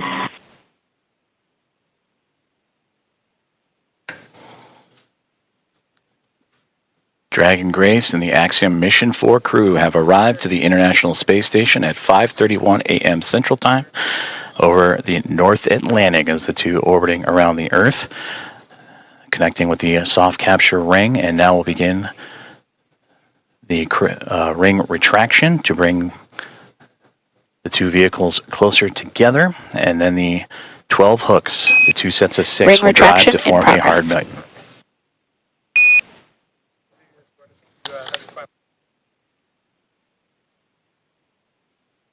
And there you heard there, the soft capture ring is retracting, and then we'll do so until sensors are indicating it's time for those hooks to drive in place and give us a hard capture and firmly secure Dragon to station.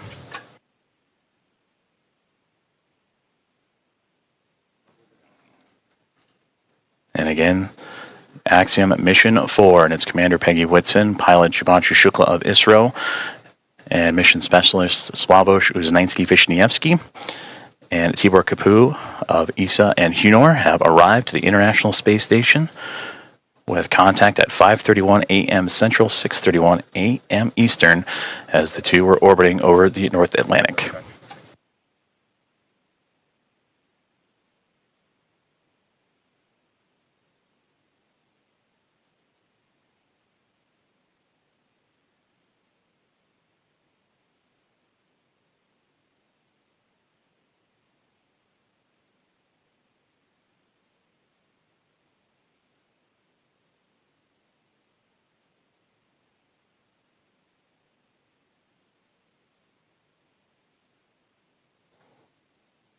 The soft capture ring, that initial contact between Dragon Grace and the International Space Station, continuing to retract, and we'll await for the calls that the sensors read that it will be time for those 12 hooks on the Dragon to then begin driving and connecting itself to form a hard mate to the International Space Station.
Ring retraction complete.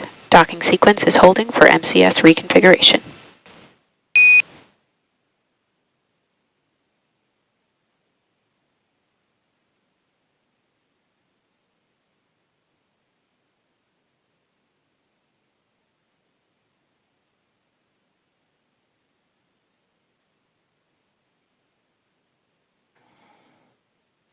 This is Mission Control Houston, as you are seeing a live view of the recently connected Dragon Grace spacecraft with the Axiom-4 astronauts and Peggy Whitson, Shubhanshu Shukla, Sławosz Uznański-Wiśniewski, and Tibor Kapu arrive to the International Space Station, soft capture and contact at 5:31 a.m. Central Time, 6:31 a.m. Eastern, as the two were orbiting above the North Atlantic. And right now, the two mated with that soft capture, the soft capture ring retracting to pull the spacecraft closer to the International Space Station. And once given the go, the ring or the hooks around the Dragon nose cone will drive and connect to form a hard mate.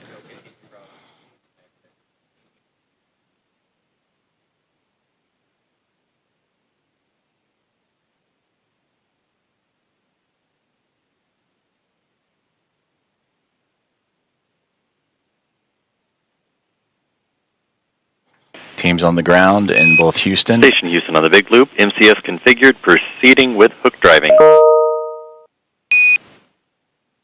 Station copies. And a great call there. That's the next step in this docking procedure, is the driving of the hooks, the 12 hooks surrounding the nose cone or the nose of the Dragon spacecraft. And we'll monitor those. They'll drive in 2 sets of 6. The first set of 6 right now, they're traveling, and we'll continue to follow along as the docking process continues on.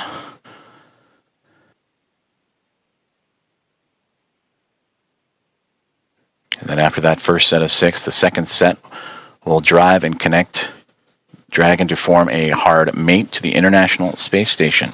And once the docking is complete, NASA astronauts Anne McClain and Nicole Ayers, who have been monitoring from the International Space Station from the cupola of the Dragon's arrival, it'll be Ayers that'll begin the hatch opening or hatch operations. And that'll start by opening up the main hatch on the Node 2 Zenith section of the Harmony module. That's what you see Dragon connected to. And what's separating that module and the Dragon spacecraft is that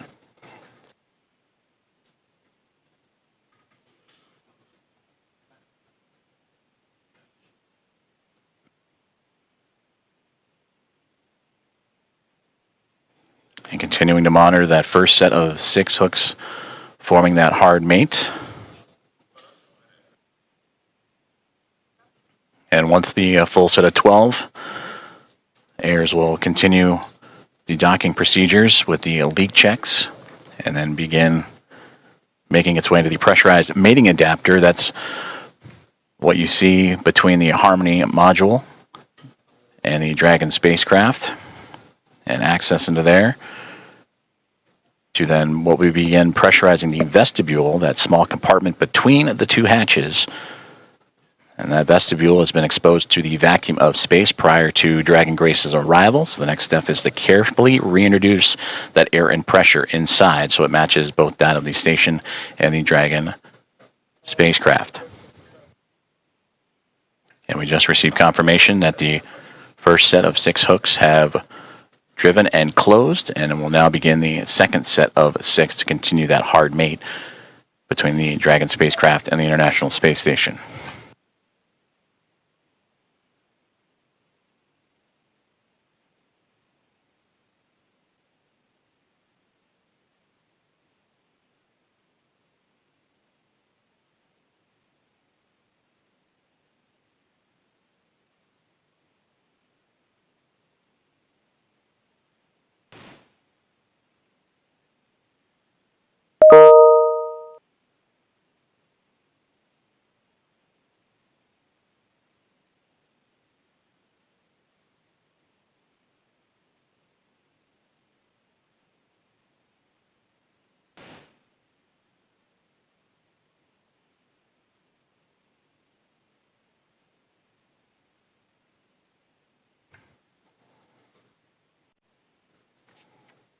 If you are just joining us, this is Mission Control Houston, where Axiom Mission 4 aboard the Dragon Grace spacecraft have connected to the International Space Station at 5:31 a.m. Central Time, currently in the process from soft capture to the hard mate to the orbiting laboratory.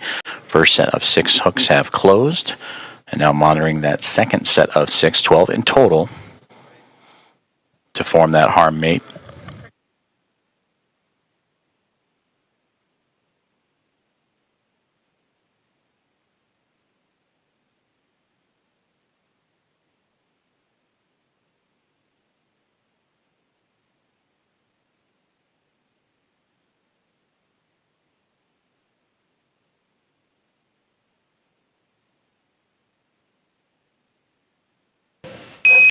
Dragon SpaceX on the big loop, hard capture complete.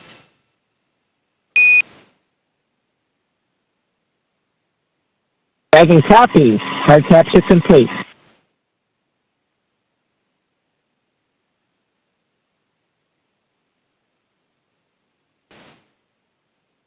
And we just heard confirmation there. All 12 hooks have closed, and that is a hard mate to the Dragon Grace spacecraft and the International Space Station, completing from soft capture to that hard mate. And these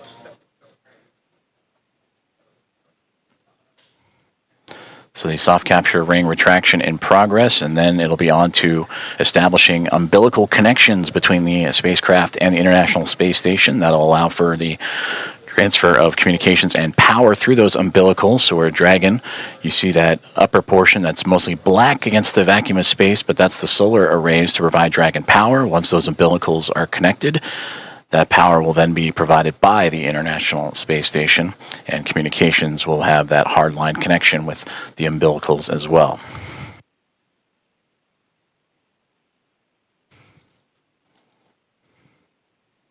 And once those umbilicals have been connected, that'll complete the docking process, and that's when NASA astronauts Anne McClain and Nicole Ayers, namely Ayers, will jump into action and begin the leak checks and hatch opening procedures. And that'll allow the pressurization of the vestibule, the space between the Dragon spacecraft and the International Space Station, to be brought to pressure equal to that of what is inside station and inside the Dragon spacecraft, about 14 psi, what you experience here on Earth as sea level. And then from there, the hatch operations will continue. And the Axiom Mission 4 team will make its way on board the International Space Station with welcome remarks soon to follow.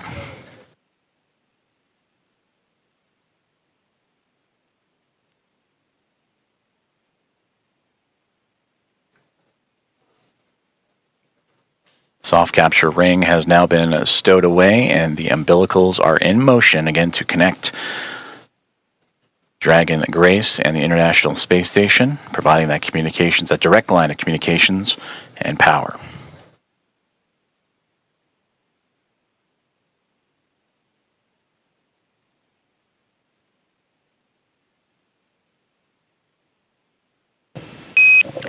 Dragon SpaceX on the big loop, docking sequence complete. Ground will be enabling hardline power and comm connections shortly.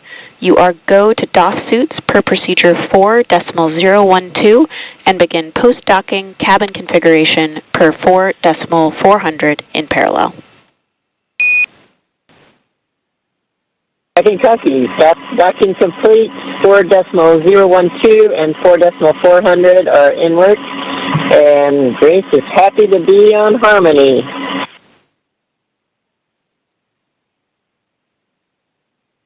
Grace Station, we are excited to welcome you. Peggy, Shug, Suave, and Tibor. We cannot wait to open the hatch and give you guys a hug. We'll see you soon. Looking forward to it. And Axiom-4 from Houston, welcome aboard the International Space Station. It's an honor to have you join our outpost of international cooperation and exploration. We are honored to be here. Thank you.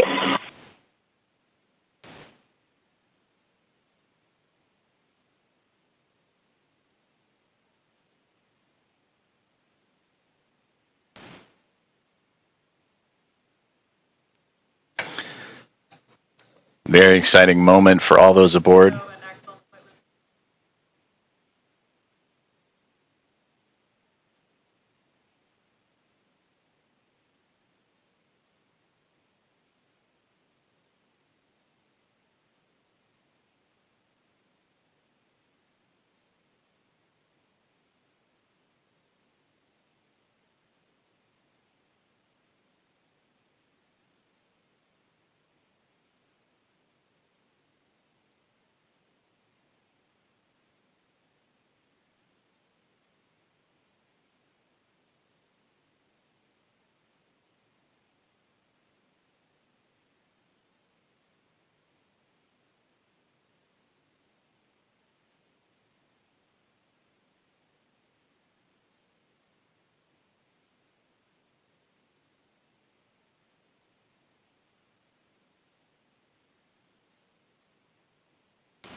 This is Mission Control Houston, and an exciting moment for all of us here at NASA's Johnson Space Center and the International Space Station Flight Control Rooms, as well as the teams in Axiom Space, also in Houston, and in Hawthorne, California, and SpaceX as Axiom Mission 4, the private astronaut mission with Peggy Whitson, who you just heard talking on the big loop, the single line of communications between all four parties, sharing her excitement as she returns to the International Space Station, bringing up first-time flyers and pilot Shubhanshu Shukla of ISRO and mission specialist Sławosz Uznański-Wiśniewski of ESA and Tibor Kapu of HUNOR. Contact between the two, between Dragon Grace and the International Space Station at 5:31 a.m. Central Time. And now that the hooks have connected, all 12 and umbilicals deployed, providing power and communications. Now the team inside the International Space Station, namely Nicole Ayers, is going to start beginning the hatch opening procedures.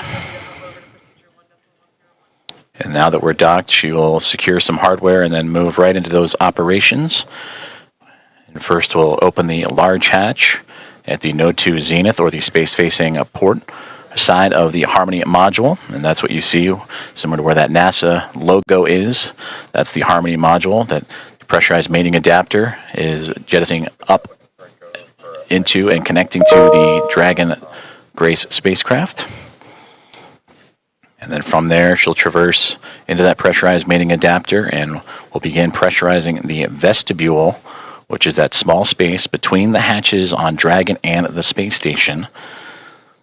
And we have talked about this has been exposed to vacuum prior to docking, and we'll need to fill that space with air to make sure that pressure is equal with the atmospheric pressures on Dragon and the International Space Station. Also putting away some hardware in the process, including the docking across. And Ayers will use a small valve on the station's hatch to slowly introduce that air into the vestibule. And flight controllers here in Houston will continue to monitor the pressure and temperature readings inside and verify that everything is A-OK and leak-free before we get ready to open up the hatches.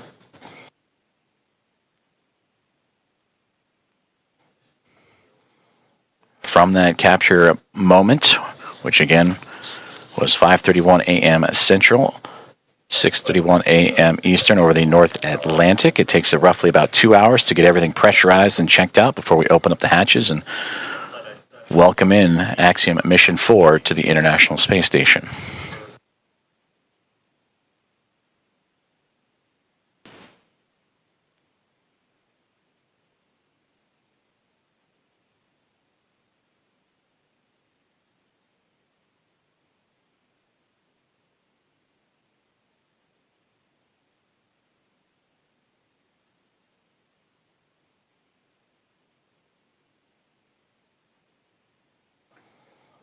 Commentator and producer at SpaceX Dragon on the big loop. Com check on the cabin mic. Peggy, I have you loud and clear on the cabin mic on the big loop.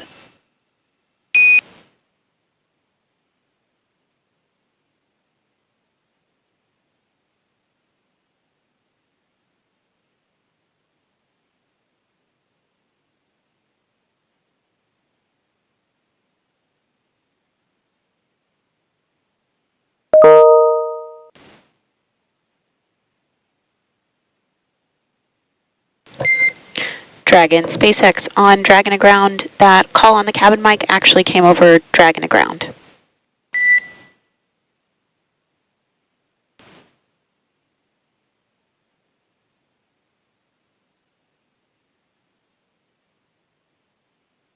Thanks for the catch. We reconfigured.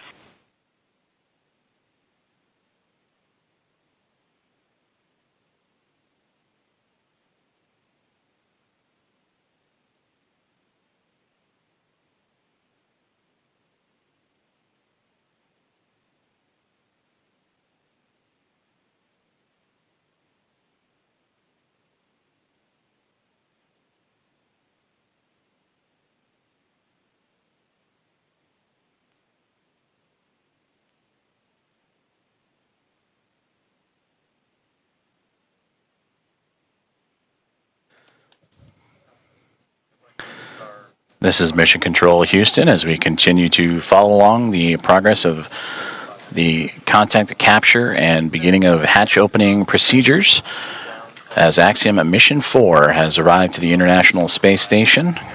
Contact at 5:31 a.m. Central Time.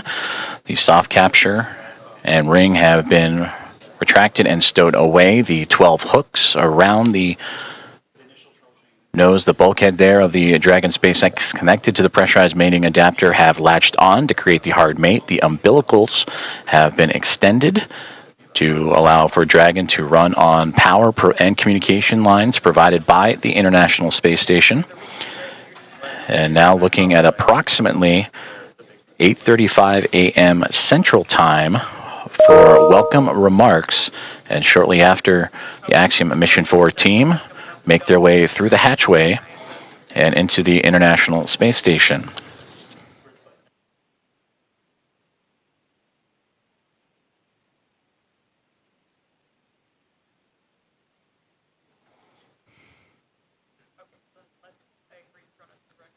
The docking procedures between the soft capture ring, the hooks, and umbilicals have been completed. Station on the big loop. Node 2 overhead hatch is open. Houston copies.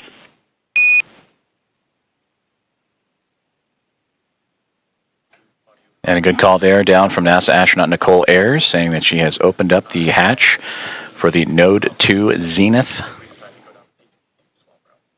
way, the space-facing side of the Harmony module, to give her access to the pressurized mating adapter. And there she will cruise in to begin work on the hatch opening procedures and pressurizing Station and the vestibule. Dragon, Houston on the big loop. We are troubleshooting the big loop audio comm issues from earlier, and the action we're about to take will take down big loop comm between ISS and the Axiom crew for about 5 minutes. We may require additional comm checks after.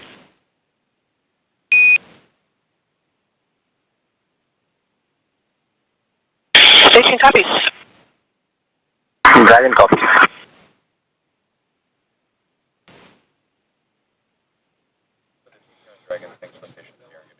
Communications there on the big loop between the teams here in Houston and up to the International Space Station as they troubleshoot some communications, and the big loop that you have been hearing that have connected everyone here inside of Mission Control Houston and the International Space Station Flight Control Room, those aboard the space station and inside the SpaceX Dragon Grace spacecraft, and the teams in Hawthorne, California, those 4 parties, that's the big loop.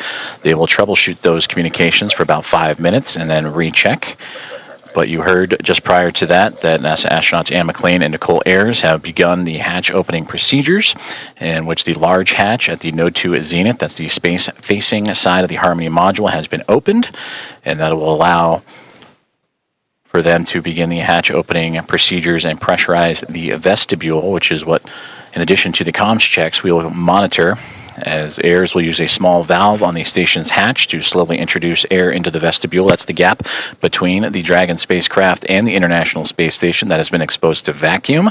And from there, they will match the pressure, the atmosphere inside both station and Dragon.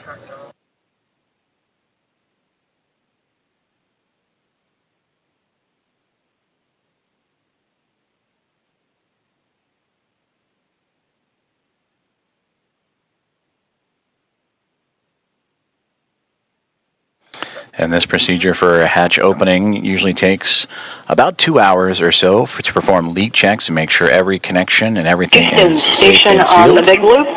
In step 2.4, the time is 10:56. The APAS equalization valve is back closed.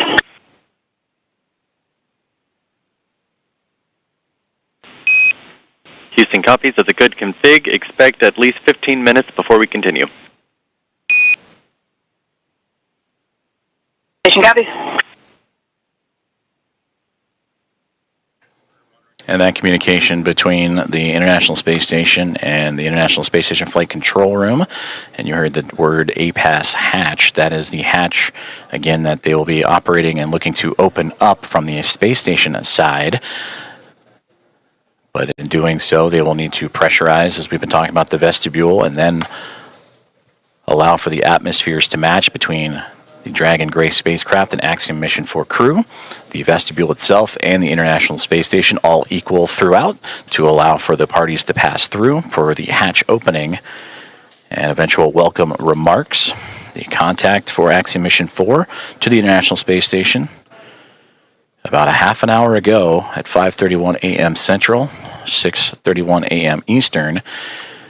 And as they continue to configure the hatch opening procedures for NASA astronaut Anne McClain and Nicole Ayers, between the two of them, we'll continue to work those procedures, and we'll hear those communications throughout in anticipation of Axiom Mission 4 and Commander Peggy Whitson making her return to the International Space Station, her 5th flight, 2nd as a member of Axiom Space and the commander of Axiom Mission 4, and her previous 3 as a NASA astronaut servicing key missions to the International Space Station.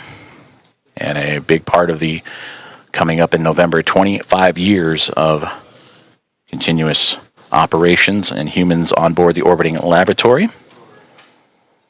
And there she will welcome also first-time flyers and pilot Shubhanshu Shukla of ISRO, Sławomir Uznański-Wiśniewski of ESA, and Tibor Kapu of Hunor for Shukla, Uznański-Wiśniewski, and Kapu representing India, Poland, and Hungary. This will be those nations' first time visiting the orbiting laboratory.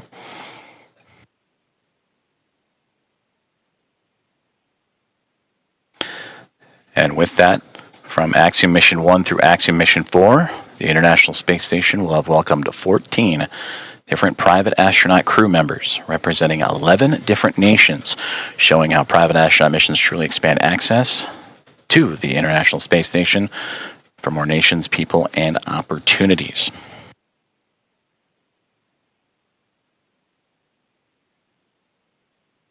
And on your screen, you see the clock counting upwards at the bottom, the T+, that is 1 day, 4 hours, 28 minutes, and now SpaceX Dragon.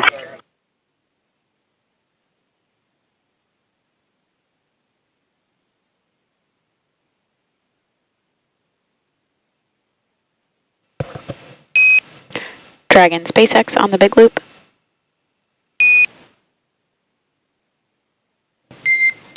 Dragon SpaceX ComCheck on Dragon to ground.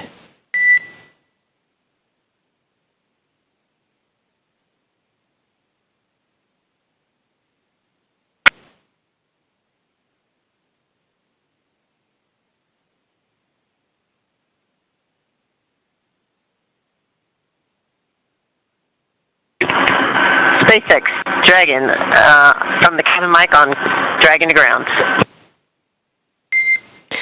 Peggy, I'm with you on Dragon to ground.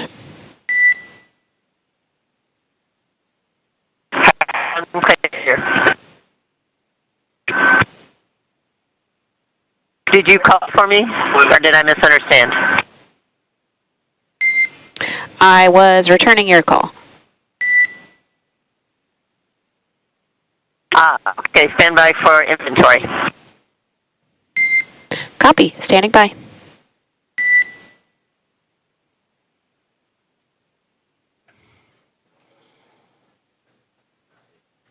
comm checks and communications there between the teams in Hawthorne, California and SpaceX and the SpaceX Dragon Grace spacecraft. as we heard earlier that they were troubleshooting some communications and looking to bring back on the big loop that connects the teams on the ground in SpaceX and NASA, as well as the teams in the International Space Station and the Dragon spacecraft itself.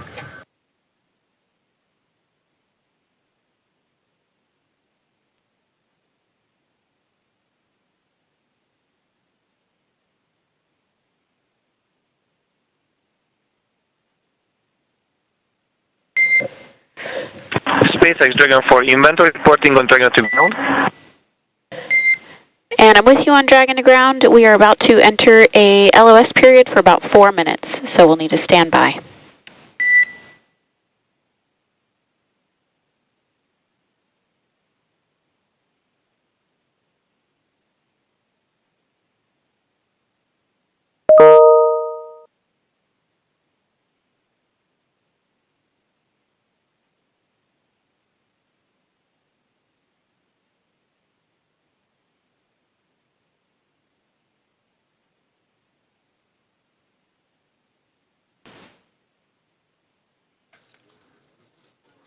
Communications between SpaceX and the crew aboard the SpaceX Dragon Gray spacecraft, saying they are upcoming on a period of LOS, or loss of signal, that's anticipated as the International Space Station and the spacecraft orbiting around the Earth and transfer of satellite signals. Right now they are making their way over the southern Indian Ocean and about to head into a period of orbital nighttime, as we will get back views as soon as we have them. And again, the spacecraft carrying Axiom-4 and the 4 private astronauts contact with the International Space Station at 5:31 a.m. Central Time, and expected to continue with hatch opening procedures as they have already driven the hooks, connected the umbilicals for power and communications, and NASA astronauts Nicole Ayers and Ann McLean working on those hatch opening procedures as we speak. And that will allow the crew to make its way from Dragon into the International Space Station, going from a crew of 7 aboard the orbiting laboratory to a crew of 11. And that'll be followed by welcome remarks at approximately 8:35 a.m. Central Time, 9:35 a.m. Eastern Time. Certainly an exciting moment for all of us here in Mission Control, but we want to check back in with our team over in Hawthorne as Axiom Mission 4 has arrived to the International Space Station. For as many times as we have had the privilege of supporting crews headed to and from the International Space Station, I'm certain that it is an incomparable experience. Something that unless you're on board, you can't possibly understand what it really feels like. Paul, and I'm confident that you and I cannot do it justice even attempting to tell everyone joining us today about it.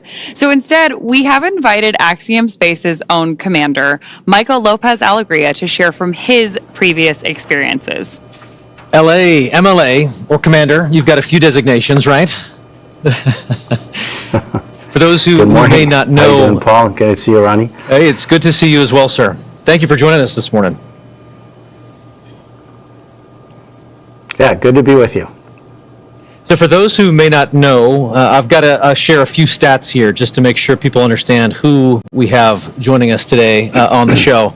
You've flown to space 6 times, 2 of those to Dragon, on Dragon for Axiom Space. You've got a running total of, say, 296 days, 16 hours, and 15 minutes, give or take or so, in space. You've conducted 10 EVAs over the course of your career, and when you're not in space, you're helping get others at Axiom Space to space, right? As our chief astronaut. Do I have all of that right? Sounds good. I'm not sure about the minutes and seconds, but everything else sounds right. That's awesome.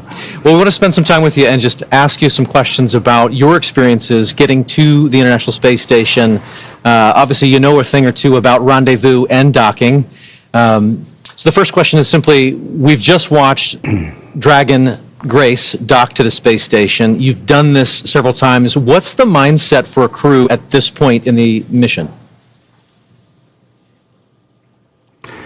So as we get closer and closer, you know, we're transitioning from the phase where you're basically waiting to get to the ISS, and you're laser focused, especially the last 220 meters from what they call waypoint 1 into docking. a lot of focus on what's being shown on the displays. We have several parameters that we're monitoring: closure rate, the what they call the corridor, et cetera. There are a few things that could cause the system to stop or retreat or even break out, which means you'd come back and try to rendezvous on another day. So that's really what's going on, at least technically, I guess, in your mind. Obviously, emotionally, it's a completely different story. You know, you've been in there. In these their cases, they've been in there for almost 30 hours since launch. Not a ton to do, and so they're very eager, I'm sure, to get aboard the ISS and start working. So for you, on your missions, say AX-1 and AX-3, what was this moment of the anticipation of the hatch opening? What was that like for you and your crew? You know, like a lot of spaceflight, it's very busy, and you're trying to juggle a couple of different emotions. I mean, obviously, one is you've got a lot to do. They're getting out of their suits. They're putting on their flight suits to get across. They've got some reconfiguration of the onboard systems to take care of. So on that plane, you're sort of focused on the task at hand. But secondarily, you're thinking, again, a lot about, what it's taken to get here, what is this going to be like when I float aboard the ISS for the first time. So there's an emotional component that is also pretty strong. A lot going on. So backing up even further, before you get to that kind of emotional moment of crossing the threshold, tell me a little bit more about the journey to get to that point. We, on this end, get to see launch, ascent, and then spacecraft separation. But after that, as you mentioned, you're kind of on your own. What are some of the hallmarks of your transit up to the station? Yeah, as you know, Ronnie, from the time of post-orbital insertion, when the Dragon is configured for on-orbit operations, until you really start the approach initiation, you're basically playing catch-up. And I heard it very well explained by John yesterday on the broadcast during launch, that it's basically you're on the same lane as the ISS, but now you've got to catch up. And the way we catch up is by having an orbit with a lower altitude than the ISS. So we actually go around the Earth a little bit faster each time. And with each lap around the Earth, we get closer and closer. And so there's not a ton to do. Those maneuvers to adjust the orbital altitude, we call them burns. They happen, first of all, automatically. Of course, we are monitoring when they're going on. But between those things, there's not a ton to do. The Dragon is a very efficient spacecraft for what it is meant to do, which is transit to get you from the Earth to the ISS. But it's not really cut out to be an on-orbit anything, really. So you're just sort of hanging out. They will have had a sleep period while they wait to get there. But there isn't a ton to do between those maneuvers, and so it's really kind of a hurry up and wait. Again, a lot like a lot of human spaceflight, very intense activities, followed by some pretty long lulls occasionally. And so then when do you get to go from that free-flying, like transit mode, to the rendezvous and docking phase? Yeah, so after that series of maneuvers to change the altitude, we start approach initiation. And I would say that the transition is really when the spacecraft starts pointing at the ISS. Until then, the attitude is really optimized for power and communications considerations. But when it gets beyond a certain point, it starts actually looking at the ISS, and then you start being able to pick it up in the displays through the forward-looking cameras that are on board. LA, you've described the moment of getting into microgravity as you've transitioned into another plane, another world, another moment. Can you share a little bit of that thought, that mindset as you transition from obviously the acceleration of launch into microgravity and being in that other world? I'd love to hear your perspective on that transition.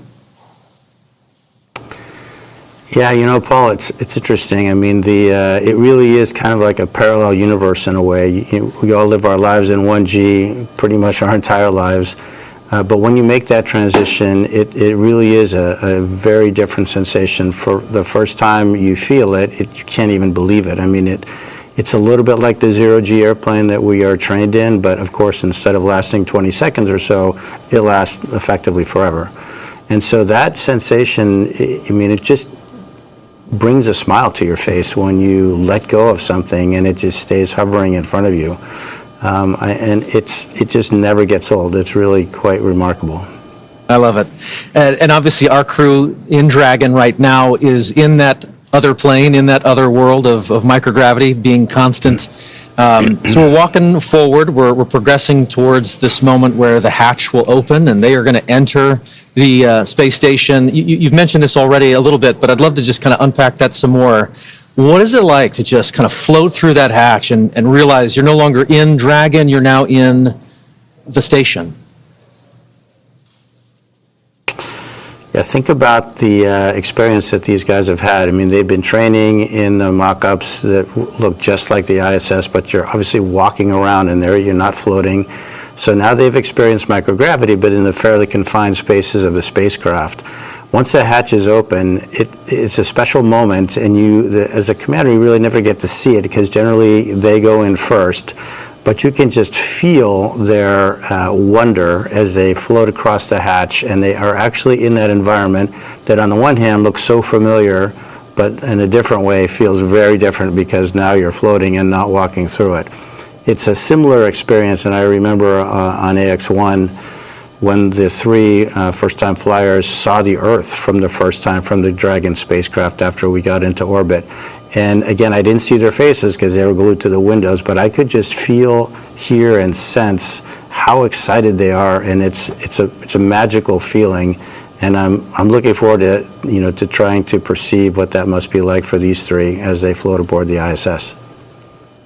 One of the things we're really looking forward to with this crew is the welcome ceremony that's going to be today at 8:35 a.m. Central. Tell us a little bit about the history or the tradition associated with welcoming a new crew on board. Yeah, that goes back obviously 25 years or so when we first started having handovers aboard the ISS. But recently what we've done is added a pinning ceremony to that, and that is where Peggy, as a commander, will provide astronaut pins to the three new flyers, Shuk, Slav, and Tibor. And those pins will have a number associated with them, which is the number of orbital astronaut they are. So they will be the 634th, 35th, and 36th humans to have orbited the Earth in the history of humanity. So when you think about it, it's a pretty small number considering humans have been around quite a while. But it's pretty nice, and of course to be greeted by the onboard crew, all 7 of them, lots of hugs, lots of different languages being spoken, and a lot of smiles. And so then after you have this great welcome moment, sharing all of that across different cultures, different teams, how quickly do you transition then to working together on station? Pretty quickly. You really have to hit the ground running. There are a few safety things that we go through with the ISS commander where they'll tell us some things that, of course, they have learned in the mock-ups again, but now this is for real. These are where things are located. This is what we expect you to do if this or that goes wrong. And then really it's off to work. We start transferring a lot of cargo out of the ISS. Most of that will be to support various scientific experiments that we're bringing on board. And then our lives get ruled by what we call the Optimus Viewer, which is basically a moving map of your schedule from the time you wake up to the time you go to bed. And it's pretty hectic. You've got, in this case, 14 days to get a lot of stuff done. Every detail is pre-programmed by the teams on the ground working with NASA. And we really have an effort to try to maintain that pace. Obviously, it takes a bit of time to get accustomed to floating around. Even though they've been in zero-G for over a day, they haven't been in zero-G in such a big open space. And so moving around, you've heard the term or the phrase slow, smooth, and smooth is fast. They definitely will be practicing that. So there's a little bit of time for adaptation. There's quite a bit of time with the safety briefings that I mentioned. But after that, it's looking at Optimus Viewer and really getting started. LA, you've just mentioned that schedule is full and you jump right on into it, trying to stay ahead of that red line in that Optimus map you mentioned. But I'm curious, just looking back at AX-3, your previous mission, what were some of the highlights for you personally on board the space station? We've learned a lot since AX-1 and the progression through AX-3, and I think one of the things we learned is that we really need to focus the commander's time on being available to the other crew members. So I would say one of the most gratifying things is giving them the time and space to sort of inhale, exhale, think about what they're doing, and take their time, because really the planners have done a great job fitting all of these activities into these 14 days, and there is enough time to do it. It doesn't do anybody good to get flustered and upset. You just go one step at a time, and then letting them have a little bit of time to look out that window, because that is a view that is spectacular and unforgettable. I think my advice to the crew would be, you have a huge responsibility. Your families, your colleagues, your space agencies, your nations are really counting on you, but at the same time, try to enjoy it. Try to really soak this in. This is generally a once-in-a-lifetime opportunity. And again, it's that balance between, sort of the focused, hard nails, technical work, and trying to really absorb the emotional experience, which is obviously very unique. Unique indeed. You just mentioned there that there's lessons to be learned that you share out with each of the crew members, and I know that you got a chance to do that with this crew ahead of their launch, I believe, in quarantine. So I'm curious if you could share some of those lessons learned with us. If you were preparing to take us up next, what would you share with us? Well, the good news is that, Peggy has done this a time or two herself, and her crew will probably be as ready as anyone that you can imagine. So my time with this crew was pretty short and pretty informal because of A, her experience, and B, the training that, as I mentioned, has evolved since AX1 to the point that I think we have it pretty well suitcased in terms of what to train, what not to train, and how much of each. Again, my advice to them is try to absorb it, try to be as cognizant of what's going on, because it is that parallel universe, again, that's hard to get to. And the more of that you can sort of soak away in the recesses of your mind, the better. Because I'm quite convinced that this crew in particular is extraordinarily well trained, and they'll have no issue getting through their timeline and all their activities that they have to do. I just want them to think about the stuff that they can do and take advantage of the amazing experience that they're having. Commander, thank you so much. We truly could spend the next hour talking space with you. Thank you for sharing your time and your perspectives with us this morning. You bet. It's been a pleasure. All the best. Thank you. You too. With that, we're very excited to hand the ball back over to NASA Johnson Space Center, where we're going to get a further update on the progress on board station and our AX-4 crew. Joseph? Thank you very much, Ronnie and Paul. We appreciate it, and great interview there with Michael Lopez Alegria.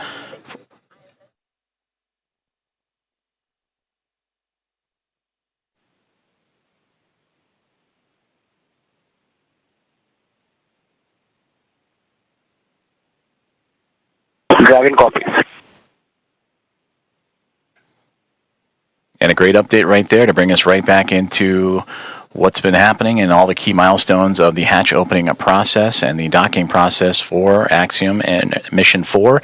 Its team on the Dragon Grace spacecraft, and have connected to the International Space Station. You heard that power and the connection with the umbilicals. Everything has been established. A hard mate has been created after the initial contact and soft capture connection and ring retraction. That was at 5:31 a.m. Central Time, so a little less than an hour ago.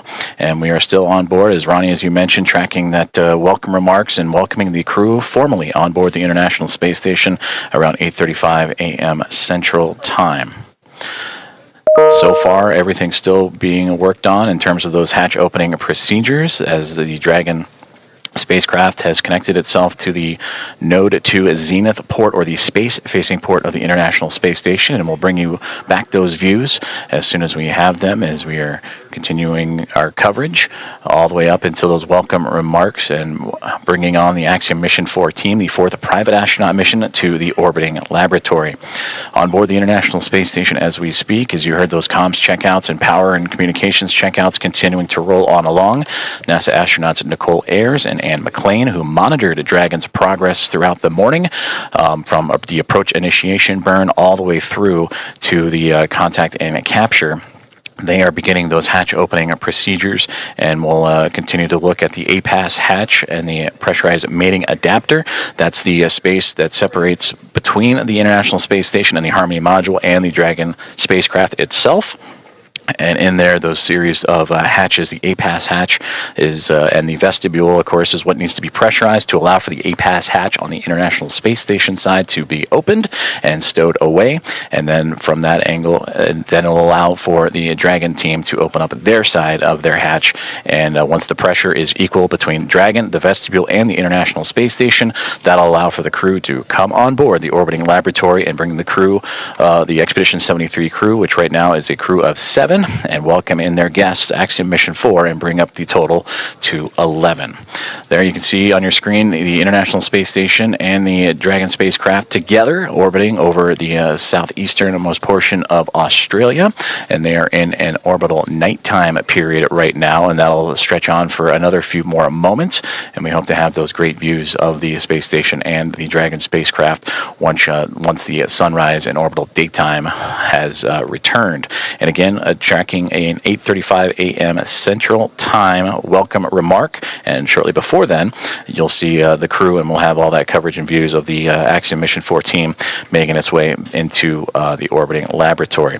And again, a great interview there with Michael Lopez Alegria, commander, former NASA astronaut and commander of Axiom-1 and Axiom-3, and the ISS, the International Space Station, ready to welcome in Peggy Whitson, a former NASA astronaut, on her 5th flight, second with Axiom as commander of Axiom-2 and now of Axiom Mission 4, and bringing in pilot Shubhanshu Shukla of ISRO, Sławomir Uznański-Wiśniewski of ESA, and Tibor Kapu of Hunor, each representing India, Poland, and Hungary respectively. It'll be the first time that those 3 nations have been on board the International Space Station. And that'll bring 14 different private astronaut crew members representing 11 different nations to the orbiting lab, showcasing the strength of private astronaut missions and how it expands access to the International Space Station and low Earth orbit for more nations, people, and opportunities. So we continue to follow along with the hatch opening procedures that Nicole Ayers and Anne McLean of NASA each working diligently through, and we'll continue to provide updates as they arrive. During that interview, we did hear that there was some troubleshooting that they were working on the big loop that has since been resolved. So we should hear communications on that big loop that connects both the Dragon spacecraft, the International Space Station, and the teams on the ground here inside of Mission Control Houston and the International Space Station Flight Control Room at NASA's Johnson Space Center, and well, the teams in Hawthorne, California, and the Mission Control Room at SpaceX.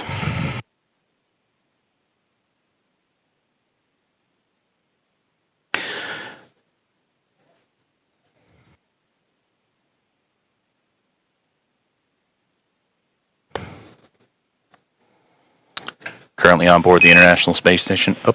Station Houston on the big loop for PMA.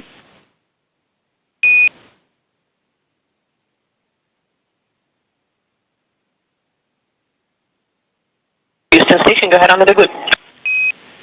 Hey, we're about to get you into your next activity, but in the meantime, would you mind setting up a video of the PMA so that we could watch the crew ingress? You can use the Node 2 Camera 1 or Camera 2. That doesn't work. Thank you.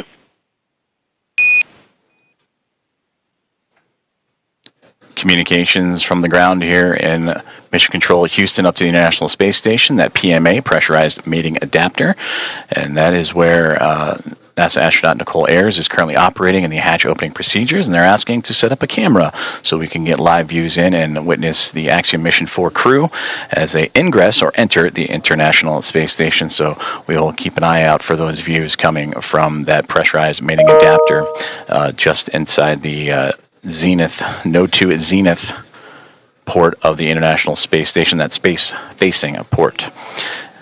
Before those communications, I'm going to say aboard the International Space Station as we speak, the 7 members of the Expedition 73 crew, featuring Anne McLean and Nicole Ayers, who are prime characters in today's docking operations, joined by Takuya Onishi of JAXA and Kirill Penskov, alongside NASA astronaut Johnny Kim, Sergei Ryzhikov, and Alexei Zubritsky.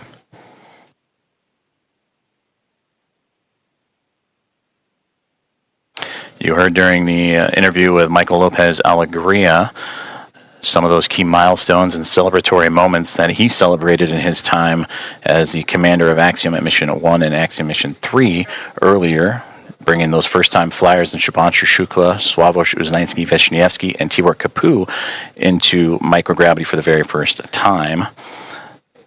The International Space Station also featuring first-time flyers Nicole Ayer and Kirill Peskov, alongside with Johnny Kim and Alexei Zubritsky for Ayers and Peskov. They recently just celebrated their 100th day in orbit this past Monday. You actually have both Node 2 cameras on. You guys are welcome aboard. Fantastic. Those are great views. Thank you.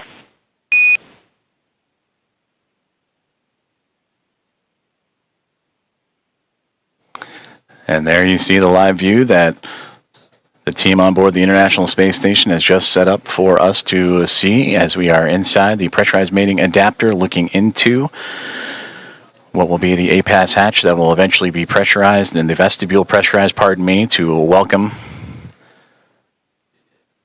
the Axiom Mission 4 crew aboard once everything is equal in pressure from SpaceX Dragon to the vestibule to the International Space Station, and the hatches on the Dragon and Space Station side are open. Everything will be on schedule to welcome in the 4-member crew. And the, again, welcome remarks tracking for approximately 8:35 a.m. Central Time, 9:35 a.m. Eastern, and you heard Michael Lopez Alegria talking about the pinning ceremony that will take place during those welcome remarks. I'm looking forward to seeing those as the team aboard the International Space Station continuing to work through their hatch opening procedures.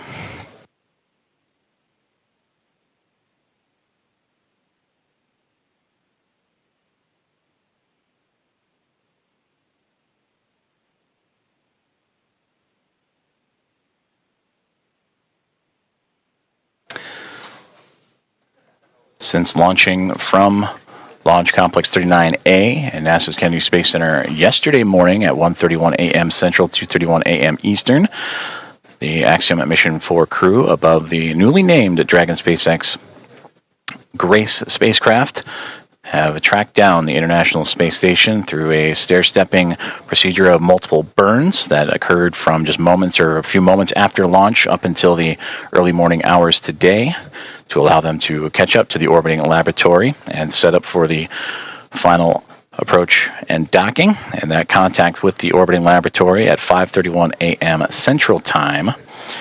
And from that point on, it takes about 2 hours or so to allow for the hatch opening and hard mating procedures to be complete, umbilicals to be run, power and communications to be connected. And once everything is set, that's where you'll begin to see the hatch opening procedures and lead up to those welcoming remarks.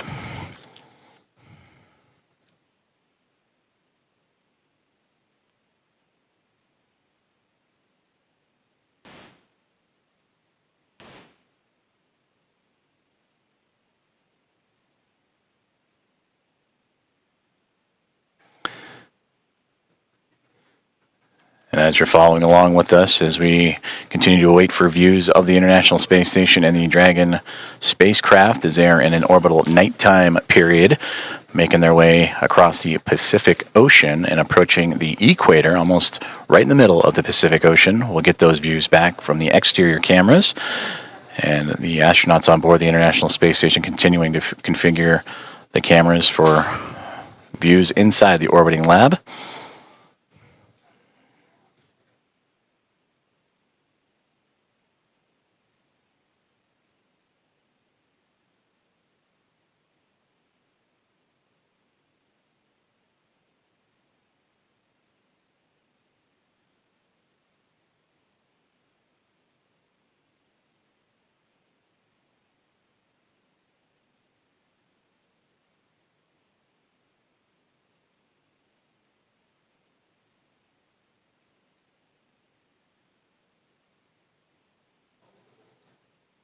If you are just joining us, you are watching live coverage of the docking of Axiom Mission 4 to the International Space Station, the 4th private astronaut mission to the orbiting lab and the first since January of 2024. Docking has occurred And that was exactly an hour ago, 5:31 a.m. Central, 6:31 a.m. Eastern. And now with Axiom Mission 4 attached to the International Space Station, docking and leak checks and hatch procedures and opening procedures continuing to move along. The crew aboard the SpaceX Dragon Grace spacecraft going through their procedures, as well as the 7 members of the Expedition 73 crew who are in the middle of their workday, and namely NASA astronaut Nicole Ayers and Anne McLean, who oversaw today's approach monitoring from the cupola of the International Space Station, that window to the world that you see so many wonderful views from. And Nicole Ayers currently working in the space-facing hatch of the Harmony module, where on the other side of the APAS hatch and vestibule is the Dragon SpaceX spacecraft. Ayers will use a small valve on that station's hatch to slowly introduce air into the vestibule. That's the space between the Dragon spacecraft and the International Space Station. That area has been exposed to vacuum of space, so that needs to be brought up to 1 atmosphere, or about 14 psi, what we know here on Earth as the pressure at sea level. And the flight controllers here in Houston will continue to monitor that pressure and temperature readings inside and verify that everything is leak-free before we go ahead and open up the hatches.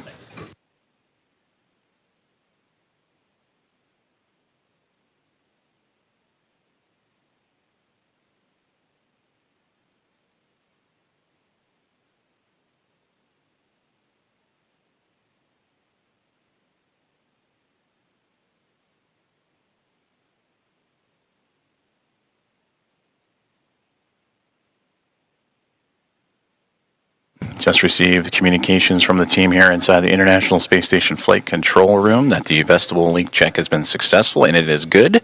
So they will continue to move forward with the hatch opening procedures. And again, you heard in the interview with Michael Lopez Alegria, slow is smooth, smooth is fast, as these teams making sure everything is sealed up and safe as they continue through hatch opening procedures.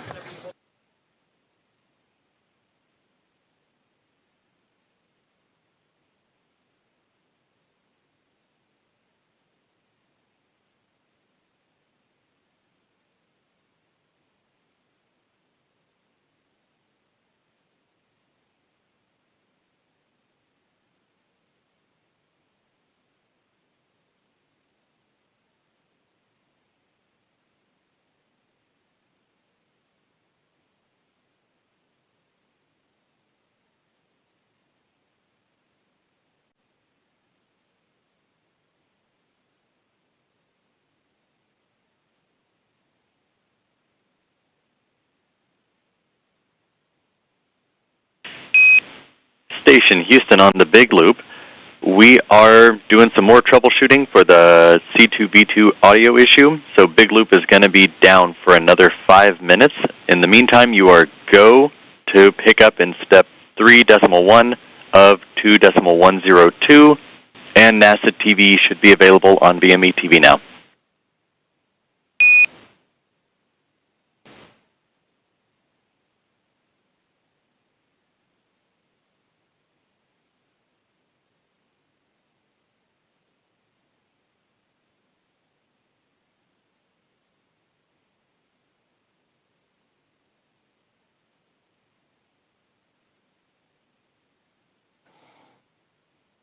There you heard communications radioed up to the crew aboard the International Space Station on the Big Loop that they are continuing with troubleshooting of that communications as we are looking live up towards that node to Zenith hatch in the Harmony module, and you see several members of the Expedition 73 crew in and out of the field of view. That is Nicole Ayers going into the pressurized mating adapter and continuing hatch opening procedures, and she is wearing the long-sleeved navy polo. And the red polo that just flew by, that is Expedition 73 Commander Takuya Onishi. We've also seen glimpses of Anne McLean in the field of view, as well as certainly everybody aboard the International Space Station anxious and excited to welcome Axiom Mission 4 with Commander Peggy Whitson, pilot Shubhanshu Shukla, mission specialist Sławomir Uznański-Wiśniewski, and the mission specialist Tibor Kapu aboard the orbiting laboratory.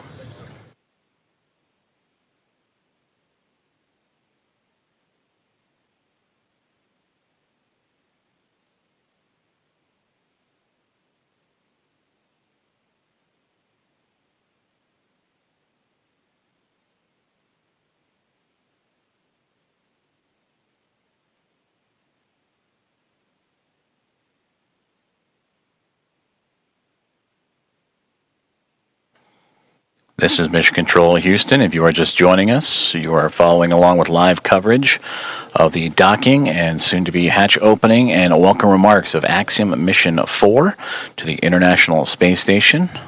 The mission began with the launch off of Launch Complex 39A and NASA's Kennedy Space Center yesterday morning at 1:31 a.m. Central, 2:31 a.m. Eastern.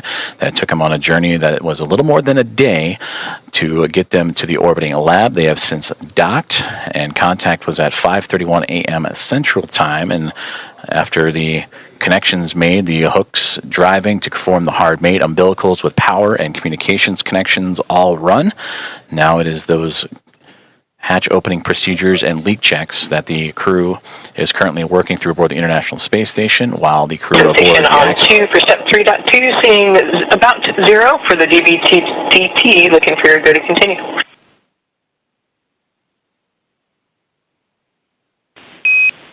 We see the same. You're good to proceed.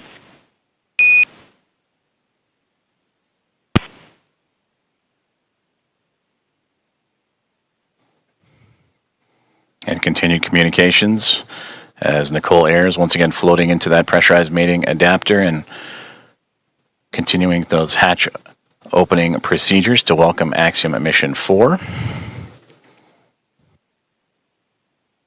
The target welcoming remark ceremony time, 8:35 a.m. Central. So a little more than 2 hours from now as leak checks and pressurization checks continue on before the APAS hatch and the vestibule and all procedures can be completed.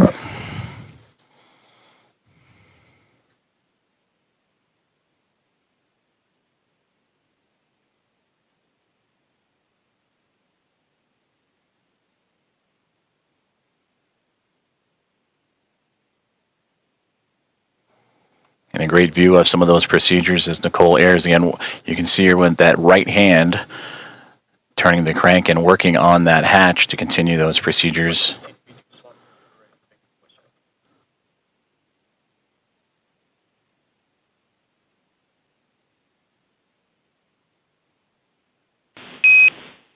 Dragon, station, this is Houston on the big loop for comm checks.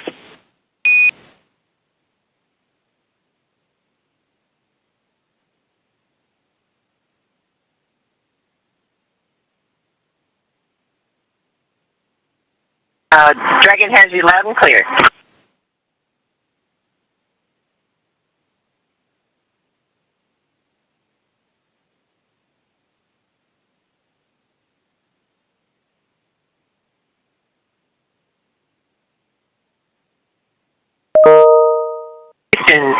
Dragon on the big loop. We have you loud and clear. And Dragon, we read you the same.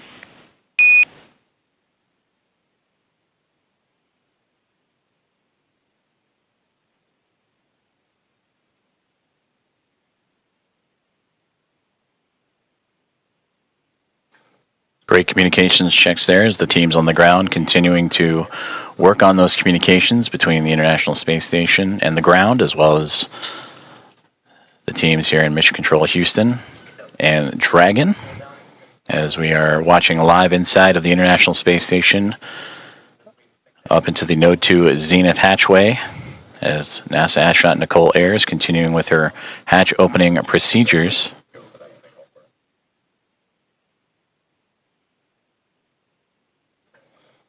Docking of Axiom Mission 4 to the orbiting laboratory occurred about an hour and 10 minutes ago at 5:31 a.m. at Central, and since then the crews for both station and inside Dragon have been going through those procedures and making sure everything is as it needs to be, including the proper leak checks and stowage from both perspectives, before continuing on with hatch opening procedures and welcoming remarks. We'll continue to provide updates, and you'll hear calls on the big loop of all four parties: NASA's Mission Control in the International Space Station Flight Control Room, SpaceX in Hawthorne, California, and the teams and the Expedition 73 crew aboard the International Space Station, and Axiom Mission 4 aboard the Dragon and Grace Dragon Houston spacecraft. on the big loop. Stand by for hardline audio config.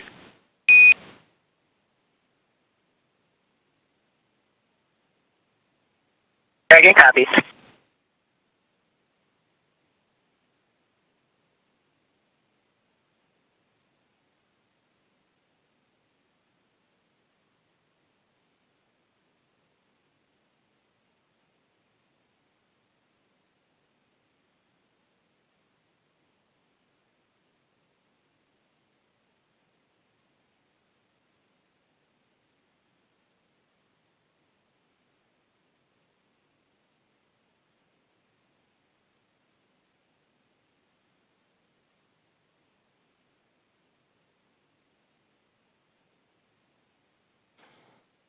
Also a part of these procedures, and once hatch opening continues to move along, the crews will install IMV ducting to help mix the air of the space station environment with the air inside of Dragon and seal up some of those lithium hydroxide cartridges that scrub the carbon dioxide inside of the Dragon spacecraft.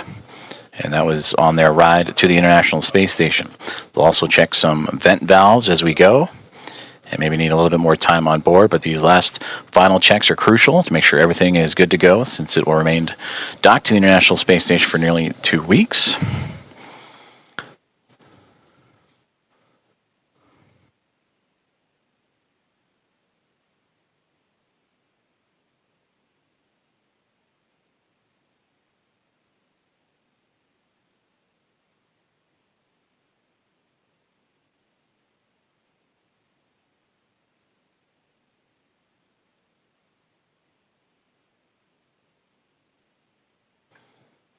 With the arrival of Axiom Mission 4 and the Dragon Grace spacecraft, newly named and given by Peggy Whitson, commander of Axiom Mission 4, shortly after launch yesterday morning, that now brings 5 spacecraft to the International Space Station: 2 Dragon spacecraft, a Soyuz MS-27 spacecraft, and 2 Progress vehicles, cargo vehicles, attached to the orbiting outpost. For Dragon, it is Endurance and Grace, connected to the forward and now zenith ports of the Harmony module, with 2 Progress vehicles and that Soyuz MS-27 also connected. And once the Axiom Mission 4 crew makes its way aboard station, that'll bring, since 1998, 288 visitors to the orbital outpost.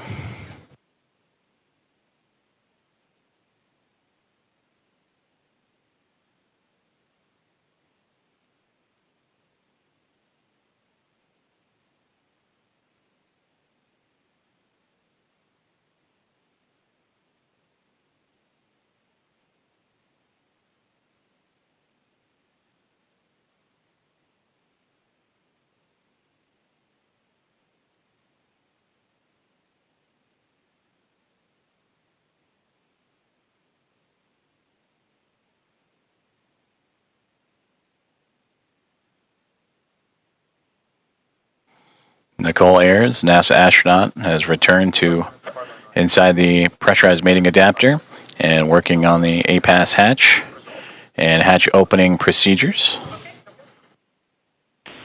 as we continue to get great Dragon views from Houston on the inside the big loop. International Space Com Station. check. Hardline audio configuration complete, and we have resolved the audio issues on C2P2.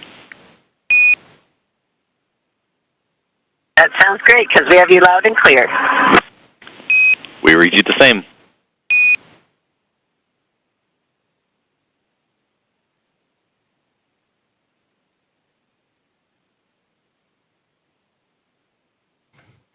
And that was a good communications checkout from the teams on the ground up to Dragon Grace on the C2V2 line, common communications for visiting vehicles, and that communications line connecting all parties.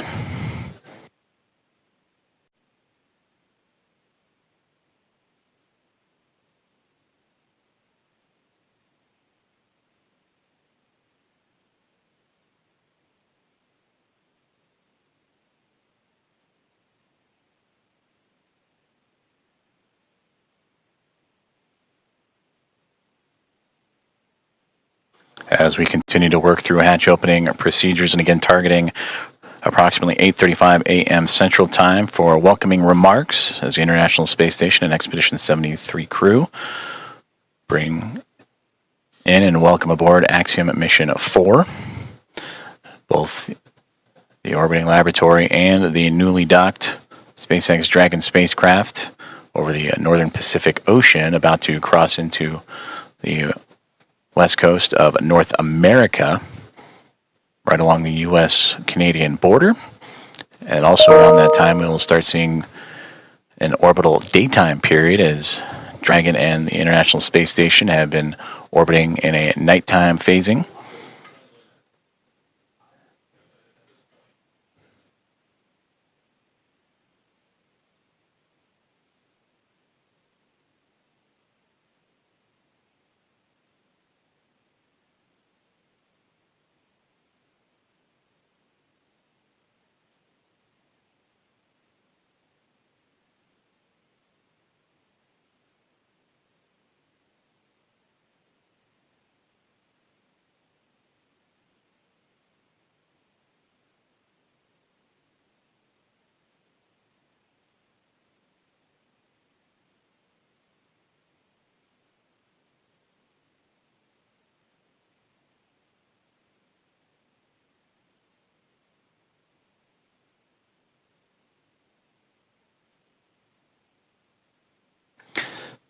Currently experiencing a satellite handover period, and we'll continue to bring you the live views from the International Space Station, both inside or exterior.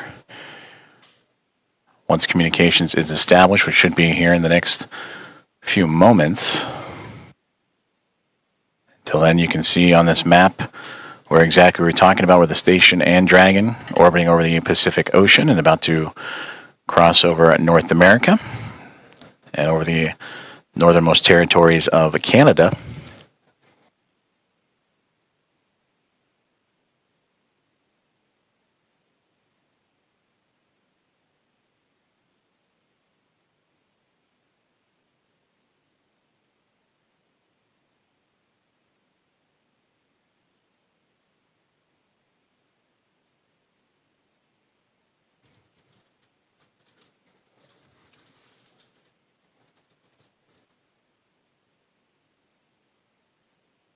As we wait for those communications to return, to recap, Axiom Mission 4 has connected with the International Space Station after launching from NASA's Kennedy Space Center yesterday morning at 1:31 a.m.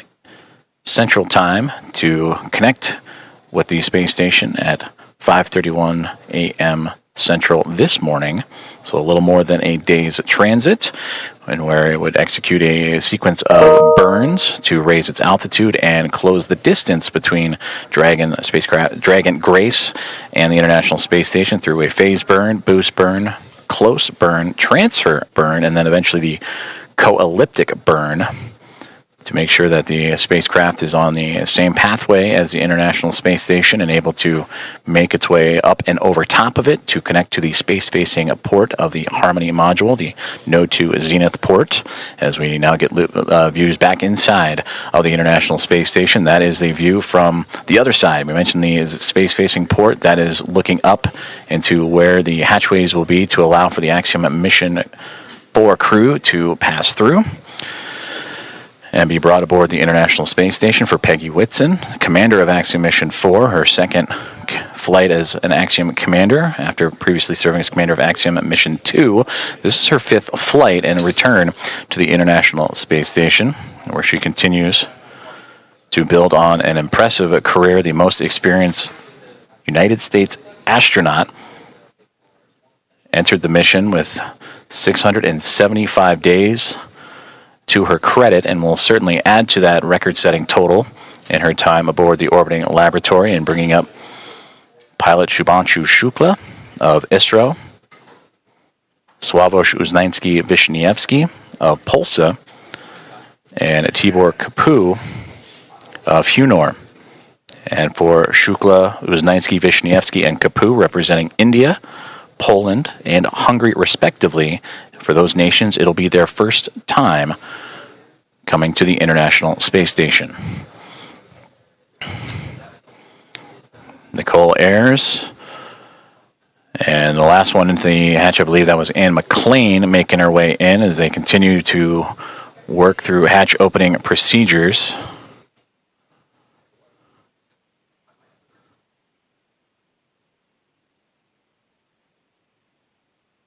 In the middle there, that is Expedition 73 Commander Takuya Onishi of JAXA.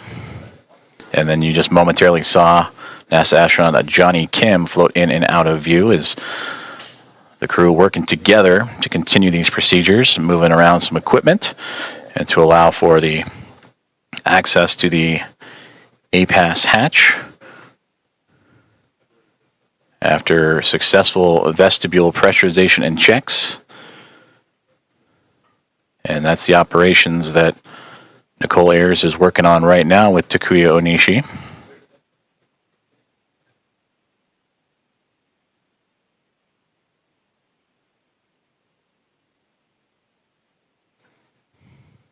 And Johnny Kim, with camera in hand, to document these procedures.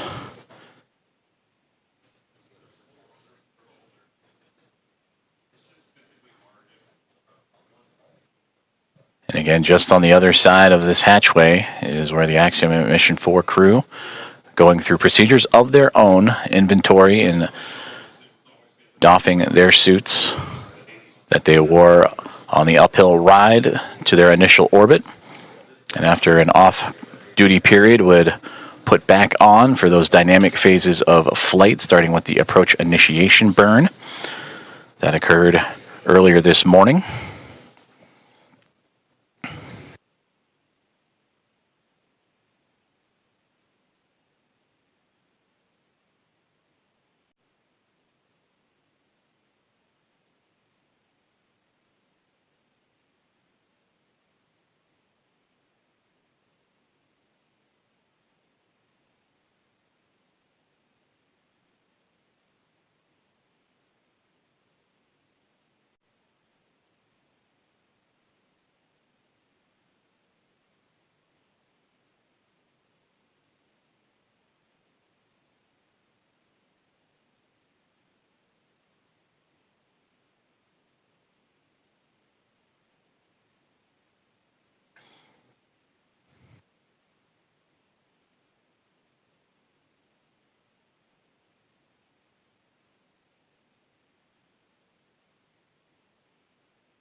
If you are just joining us, good morning from Mission Control in Houston in the International Space Station Flight Control Room, as we are looking live inside of the International Space Station as NASA astronauts Nicole Ayers and Anne McLean, alongside with Commander of Expedition 73 and JAXA astronaut Takuya Onishi, going through a hatch opening procedures. And there you can see as the team has worked together to open up that APAS hatch and continue on with those procedures to welcome aboard eventually the Axiom-4 crew with the welcome remarks. Currently still On the big loop, the APAS hatch is open and no condensation observed on the seals. Houston copies. Looks great. Thank you. And a perfect call down right there, as that is the APAS hatch that we were just mentioning that Nicole Ayers and team have opened up, and radioing down the status and condition of that hatch with no condensation reported.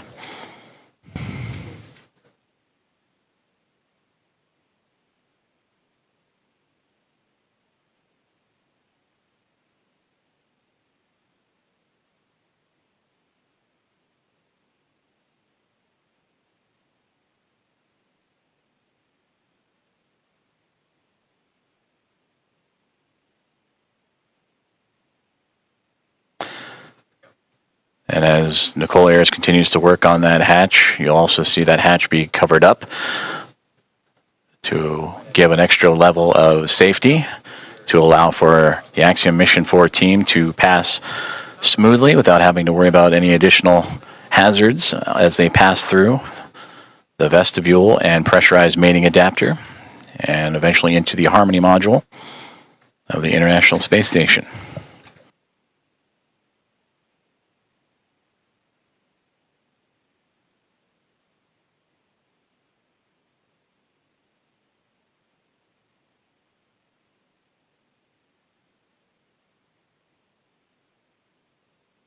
Another step in this hatch opening procedure is the removal of the docking cross, which it looks like that is what Nicole Ayers is working on as we speak. And you sometimes catch glimpses of it on the docking procedures that was exposed to the vacuum of space to help provide targeting for visiting vehicles. But that'll be another step in this hatch opening process, again, to help clear the way for that pass-through between the Dragon SpaceX Grace spacecraft and the International Space Station.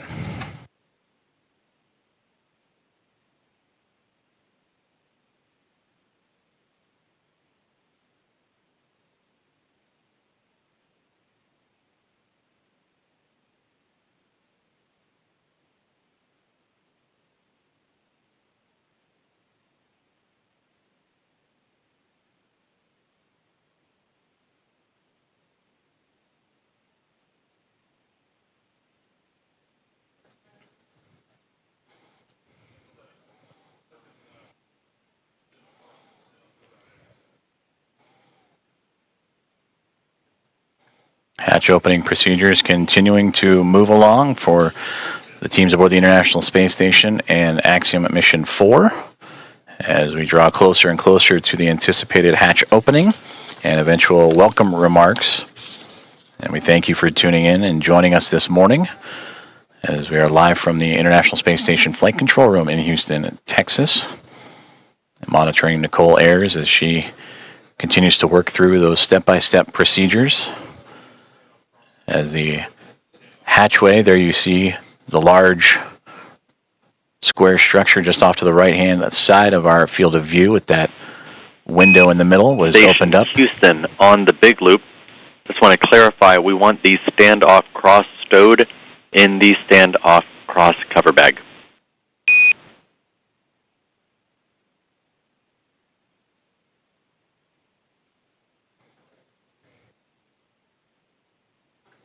Station copies.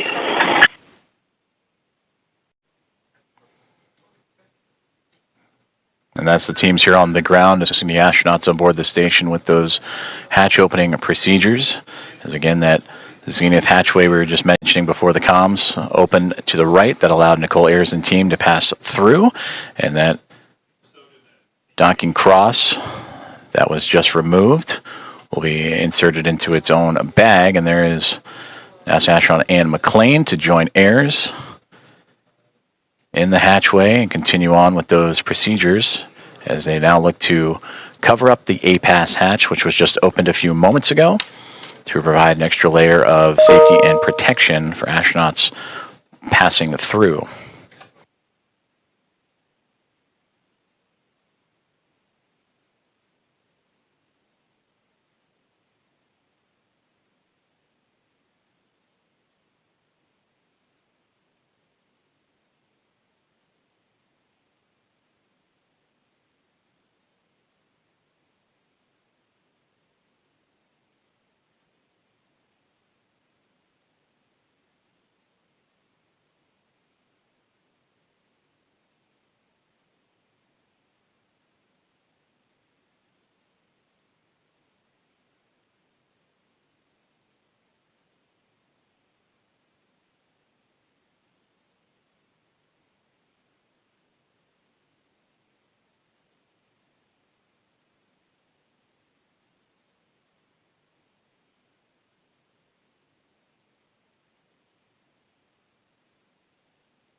SpaceX Dragon, suit drying is complete.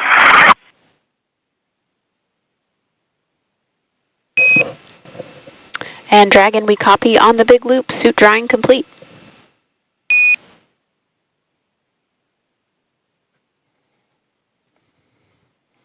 Good insight there from the Axiom Mission 4 perspective of their procedures that they are currently going through in anticipation of hatch opening, and welcome remarks as they make their way into the International Space Station after connecting and docking to the International Space Station about an hour and a half ago, 5:31 a.m. Central, 6:31 a.m. Eastern.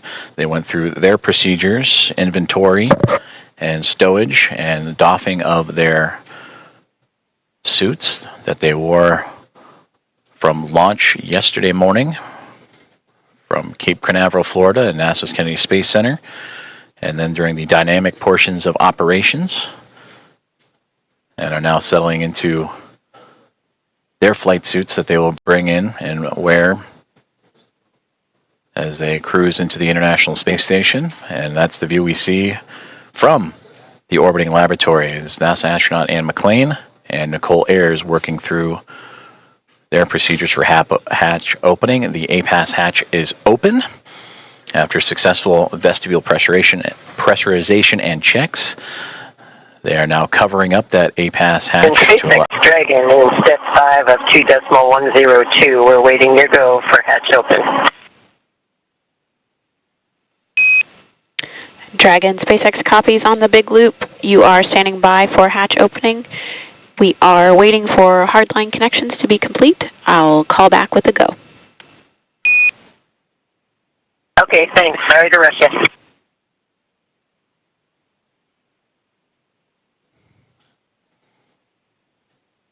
And there you heard Axiom Mission 4 Commander Peggy Whitson radioing down to the team at SpaceX. They are awaiting the go for hatch opening. I'd imagine the crew aboard the Dragon Gray spacecraft anxious and excited to float into the International Space Station for the very first time.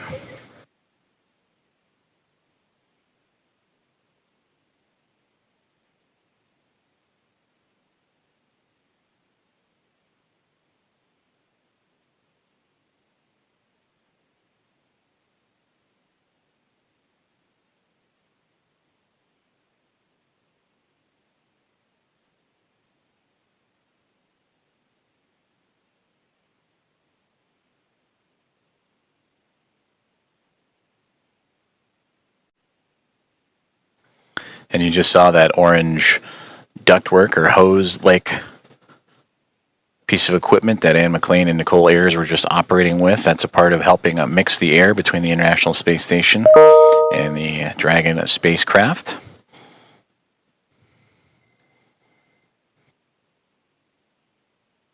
They'll continue to check some vent valves as well, so it just might be a little bit more time before we welcome the crew on board. But these final checks, again, critical to making sure that everything is good and sealed tight with no leaks and no issues, as Dragon Grace will be docked to the International Space Station for approximately the next 2 weeks.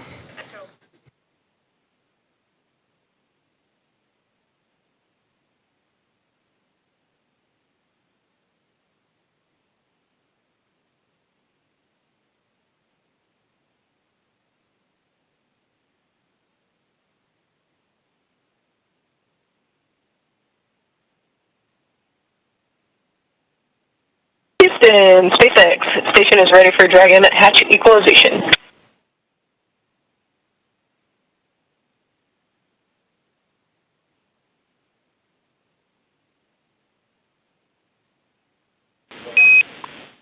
Houston, copy. Stand by.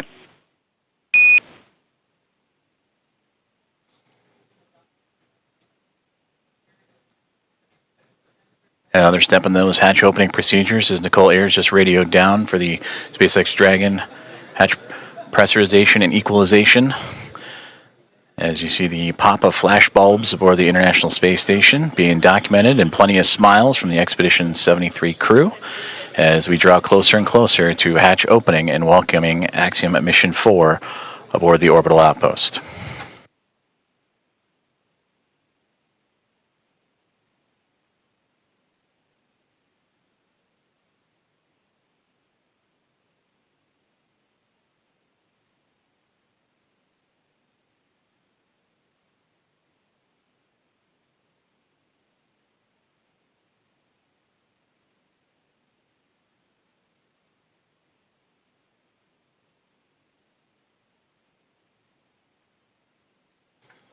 Meanwhile, here on the ground inside NASA's Mission Control, the International Space Station Flight Control Room, anticipation also building up as the room starting to fill with NASA leadership, as well as the Athena flight team continuing to work through the hatch opening procedures.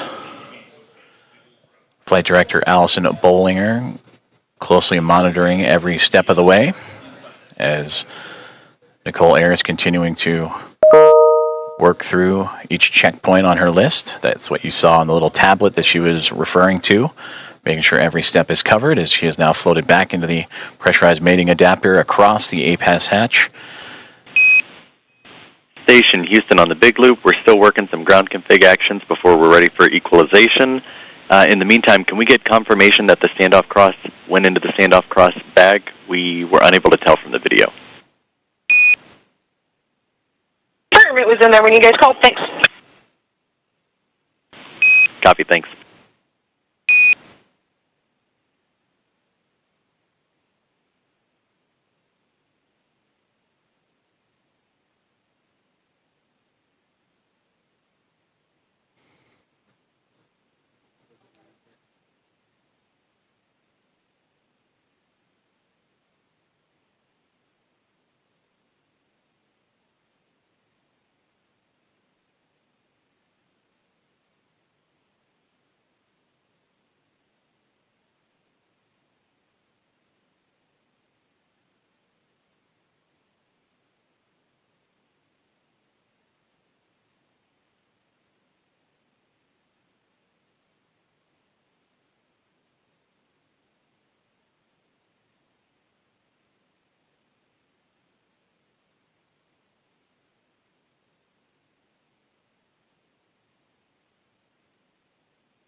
Hearing communications from teams on the ground as they continue to work through hatch opening procedures and making sure all pressurization and leak checks are good and everything equal between the Dragon spacecraft and the International Space Station before the hatches can be formally opened on both sides.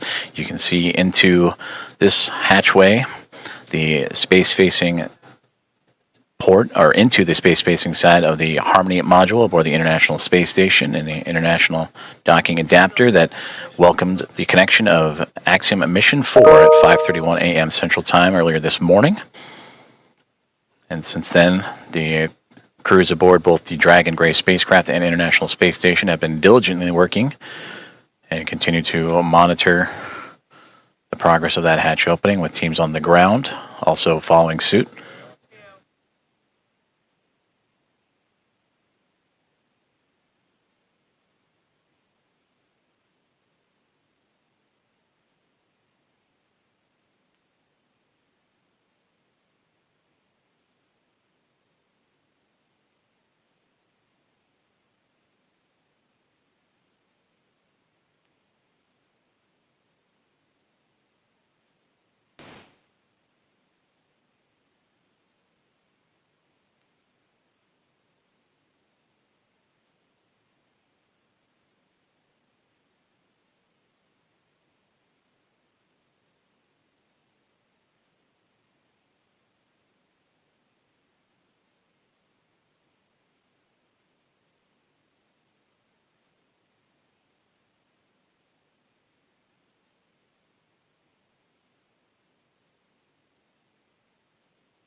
Station Dragon Houston on the big loop. Stand by for equalization. Expected to take 1 minute.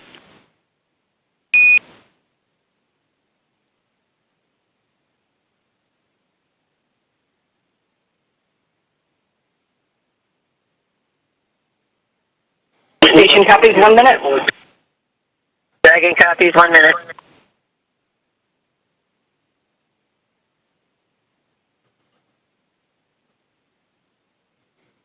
Great communications there from all teams here at NASA's Johnson Space Center and International Space Station Mission Control Room, teams in the SpaceX in Hawthorne, California, and everyone aboard the Dragon SpaceX Grace in Axiom Mission 4 and the International Space Station as we continue to march towards the hatch opening to welcome Axiom Mission 4 aboard the orbiting laboratory.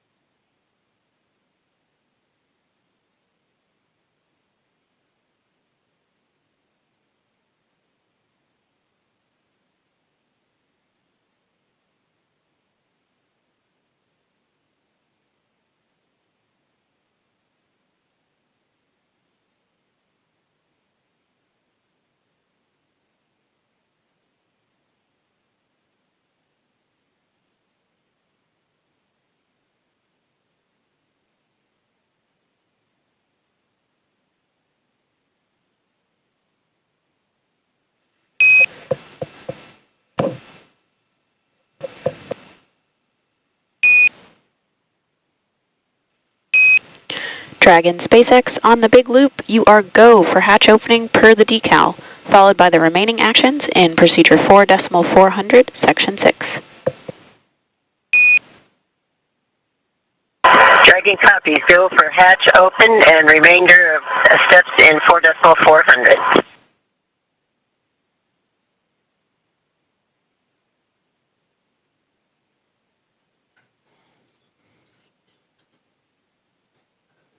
We are go for hatch opening is what you have just heard. If you are just now joining us, you are tuned into live coverage of the arrival of Axiom Mission 4, the International Space Station.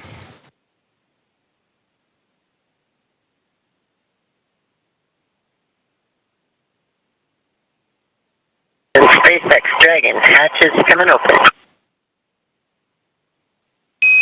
SpaceX copies.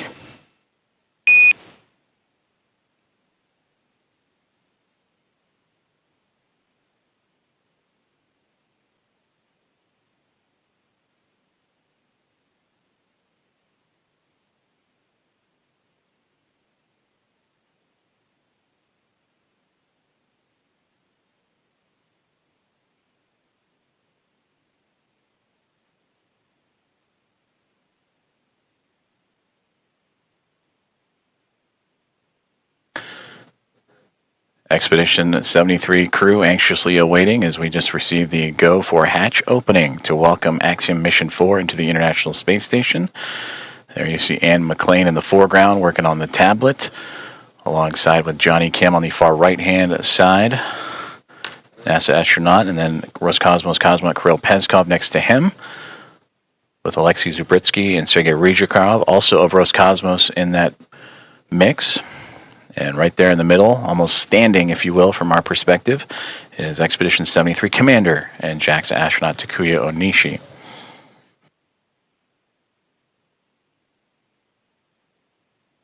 From this view, they are looking up. SpaceX Dragon, hatch is open at 12:14, and we're requesting the go for the LIO change.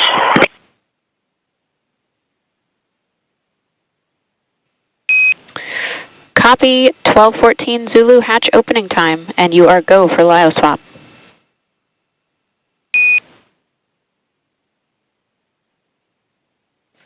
And there you heard that the hatch is open and confirmed at 7:14 a.m. Central Time, as the hatches are open between SpaceX Dragon Grace spacecraft and the International Space Station.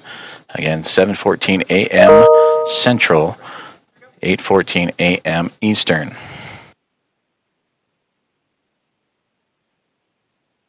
And you heard also the swaps of the LIO canisters. That's the lithium hydroxide cartridges that scrubbed carbon dioxide inside of the Dragon spacecraft on the ride to the International Space Station.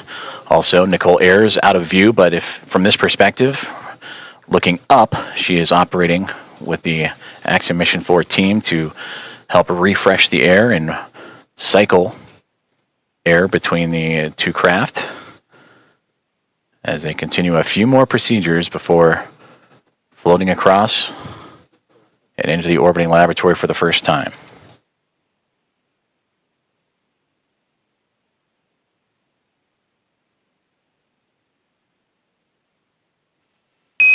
Dragon SpaceX on the big loop for LIO cartridge.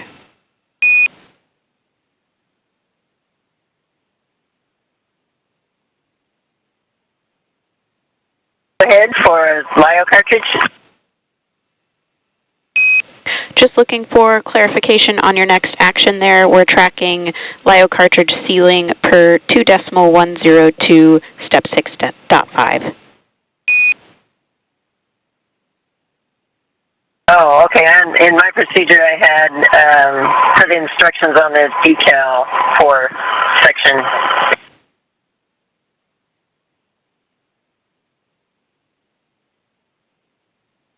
For section 4 of the instructions on the decal.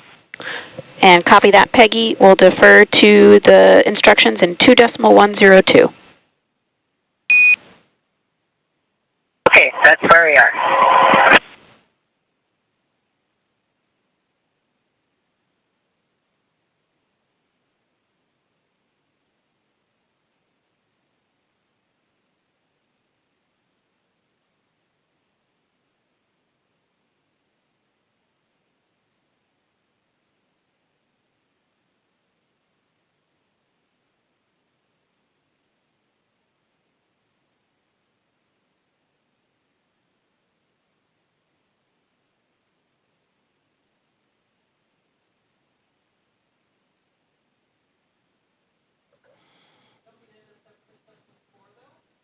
You just heard communications between Axiom Mission 4 Commander Peggy Whitson and the teams on the ground as they were talking about the swapping of the lithium hydroxide cartridges as the hatch has been opened between the Dragon spacecraft and the International Space Station just a few moments ago at 7:14 a.m.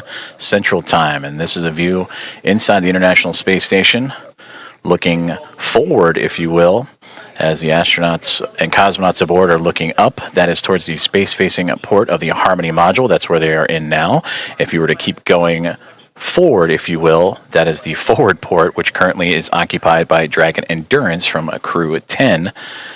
And a great microgravity demonstration of the camera that Alexei Zubritsky is using to help document and be a part of the welcoming committee for Axiom Mission 4 here in the next few moments.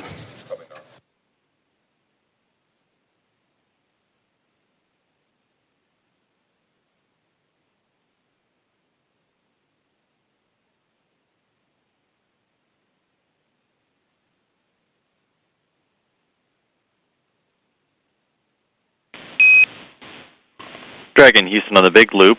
Just to confirm, we want to make sure IMV duct installation is complete before we do LIO cartridge sealing. Yes, the IMV duct installation is complete. My bad, I didn't get it reported. Houston copies.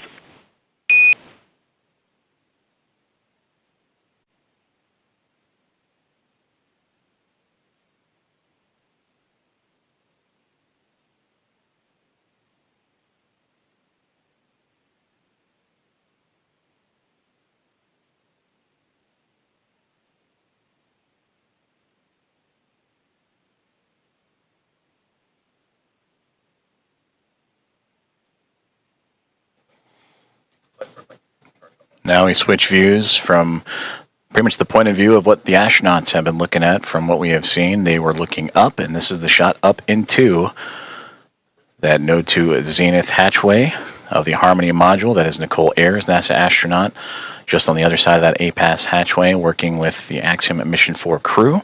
You heard them talking about IMV ducting and LIO cartridges. That IMV ducting helps mix the air of the International Space Station environment with the air inside of Dragon.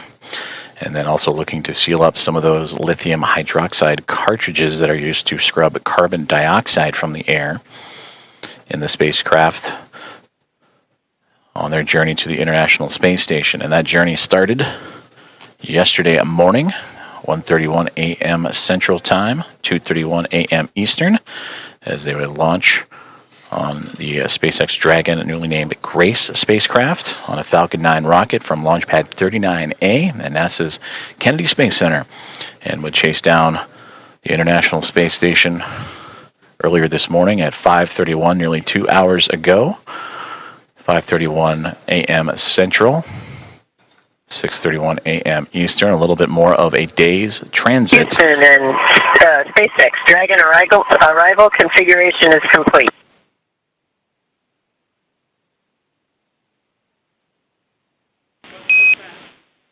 Houston copies.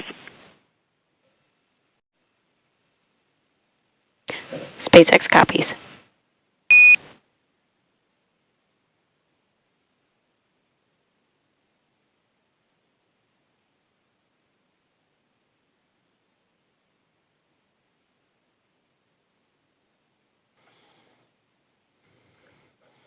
Continuing to target a welcome ceremony or welcome remarks in the near future at 8:35 a.m. Central Time. So a little bit more than an hour from now is Axiom Mission 4 and the International Space Station continuing to work through hatch opening procedures, but getting close, you can start to see a little bit of a window of opportunity that was just on the other side of astronaut Anne McLean and Nicole Ayers there, as they are working on IMV ducting, mixing the air of the station and Dragon, and lithium hydroxide cartridges, stowage and swapping out.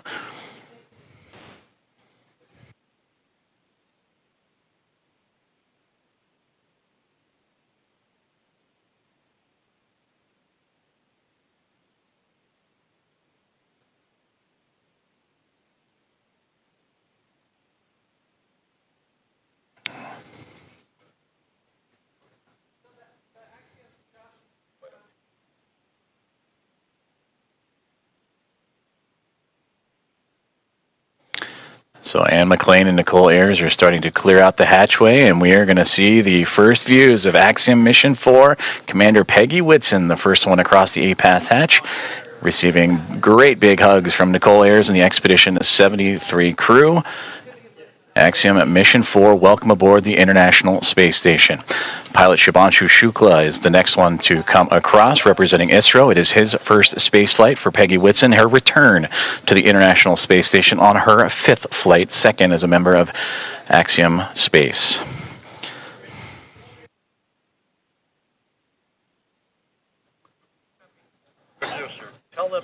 Sławomir Wisniewski of ESA, representing the nation of Poland. And their first visit to the International Space Station is next to cross the hatchway. And warm hugs all around. And applause breaking out here inside of Mission Control Houston and International Space Station Flight Control Room, and Tibor Kapu, the fourth and final member of Axiom Mission 4, representing Hunor in the nation of Hungary, their first visit to the International Space Station as well.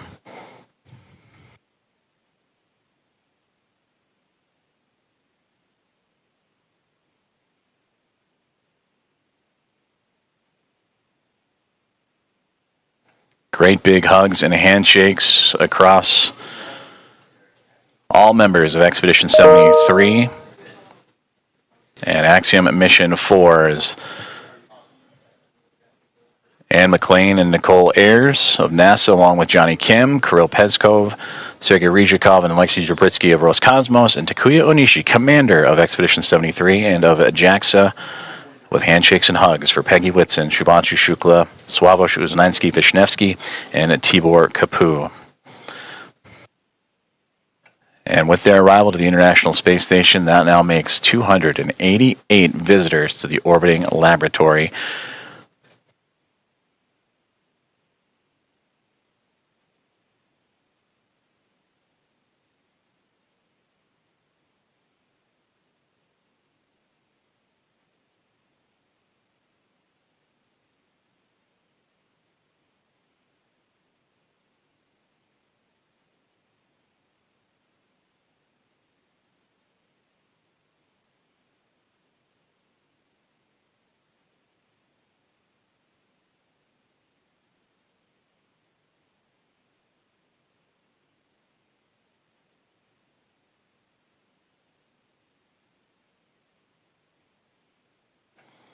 Axiom Mission 4 is now aboard the International Space Station.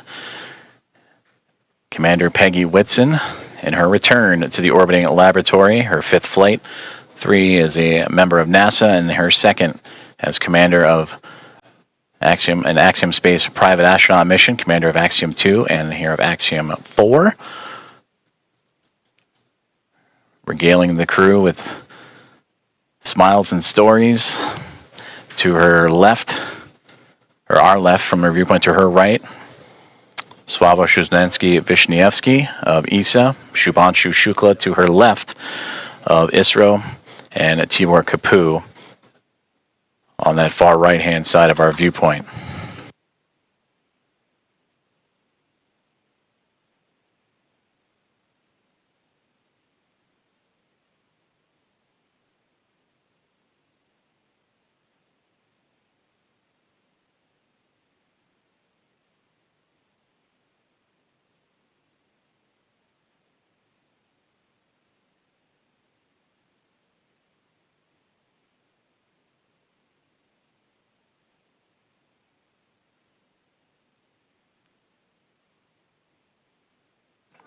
The crew is safely aboard the International Space Station. Welcome again to Axiom Mission 4.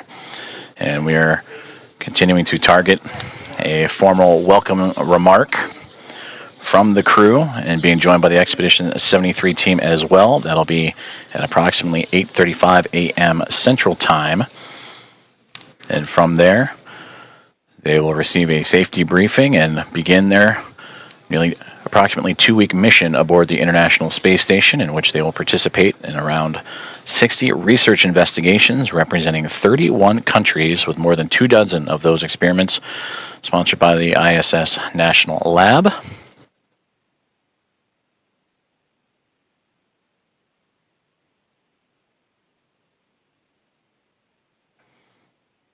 And there they all are, waving back at our coverage here inside of the International Space Station Flight Control Room. Station Houston on 2. Thanks for the wave. Great to see everybody.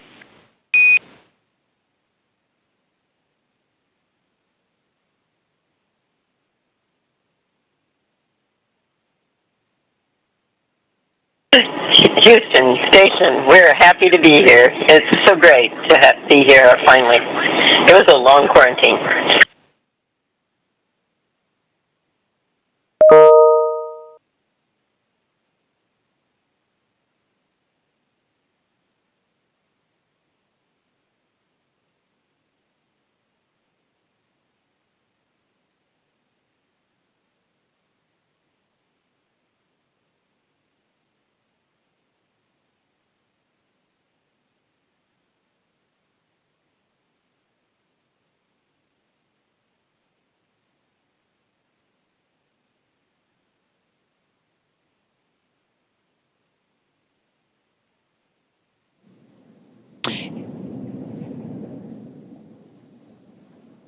And with the crew now in the space station, we're going to wrap up our portion of the live joint coverage from Hawthorne.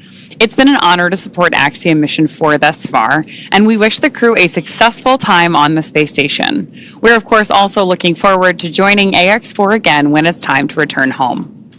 Ronnie, from launch to docking, it has been an absolute pleasure sharing this desk with you. What has been years in the making for India, Poland, and Hungary is now well underway. Axiom Space and NASA's joint coverage will continue from here through to the welcome ceremony as Peggy, Shubhanshu, Sławomir, and Tibor start their 2 weeks aboard the orbiting laboratory. Over the course of our crew's time on station, we will be producing mission updates from Axiom Space's own space station development facility in Houston, Texas. So we invite you to follow the progress of AX4 on axiomspace.com and through Axiom Space's social media channels. So with that, on behalf of SpaceX, Axiom Space, and NASA, thank you all for tuning in to watch. While our stream on X is coming to a close, coverage of the welcome ceremony now continues on NASA Plus, axiom.space/live, and Axiom Space's social channels. With that, we'll turn it back over to you, Joseph. Have a great morning, everyone, and go AX4. Go AX4. Thank you very much, Paul and Ronnie, and thank you for joining us on this morning's broadcast as we continue on with our live coverage of the arrival of Axiom Mission 4 to the International Space Station, the fourth private astronaut mission to arrive to the orbital outpost, and the first since January of 2024. We just saw the crew of 4, including Commander Peggy Whitson, Shubhanshu Shukla, pilot of ISRO, Sławomir Znański-Wisniewski, and Tibor Kapu of ESA and HUNORT, respectively, across the hatchway and into the orbital outpost for the very first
for the very first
सर्व सन्माननीय मान्यवरांचे धन्यवाद.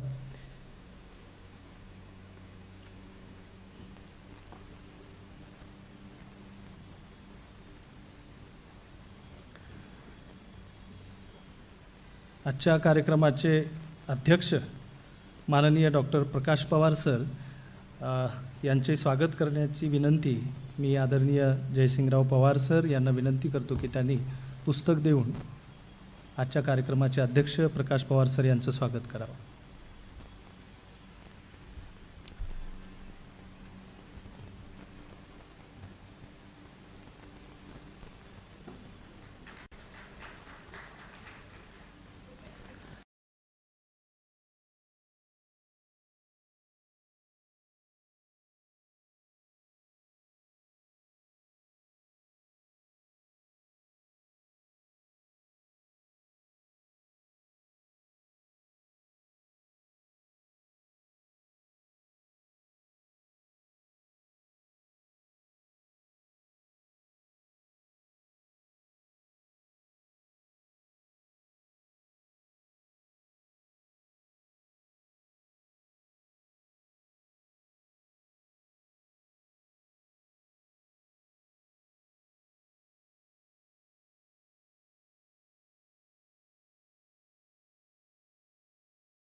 Houston 10 count 10, 9, 8, 7, 6, 5, 4,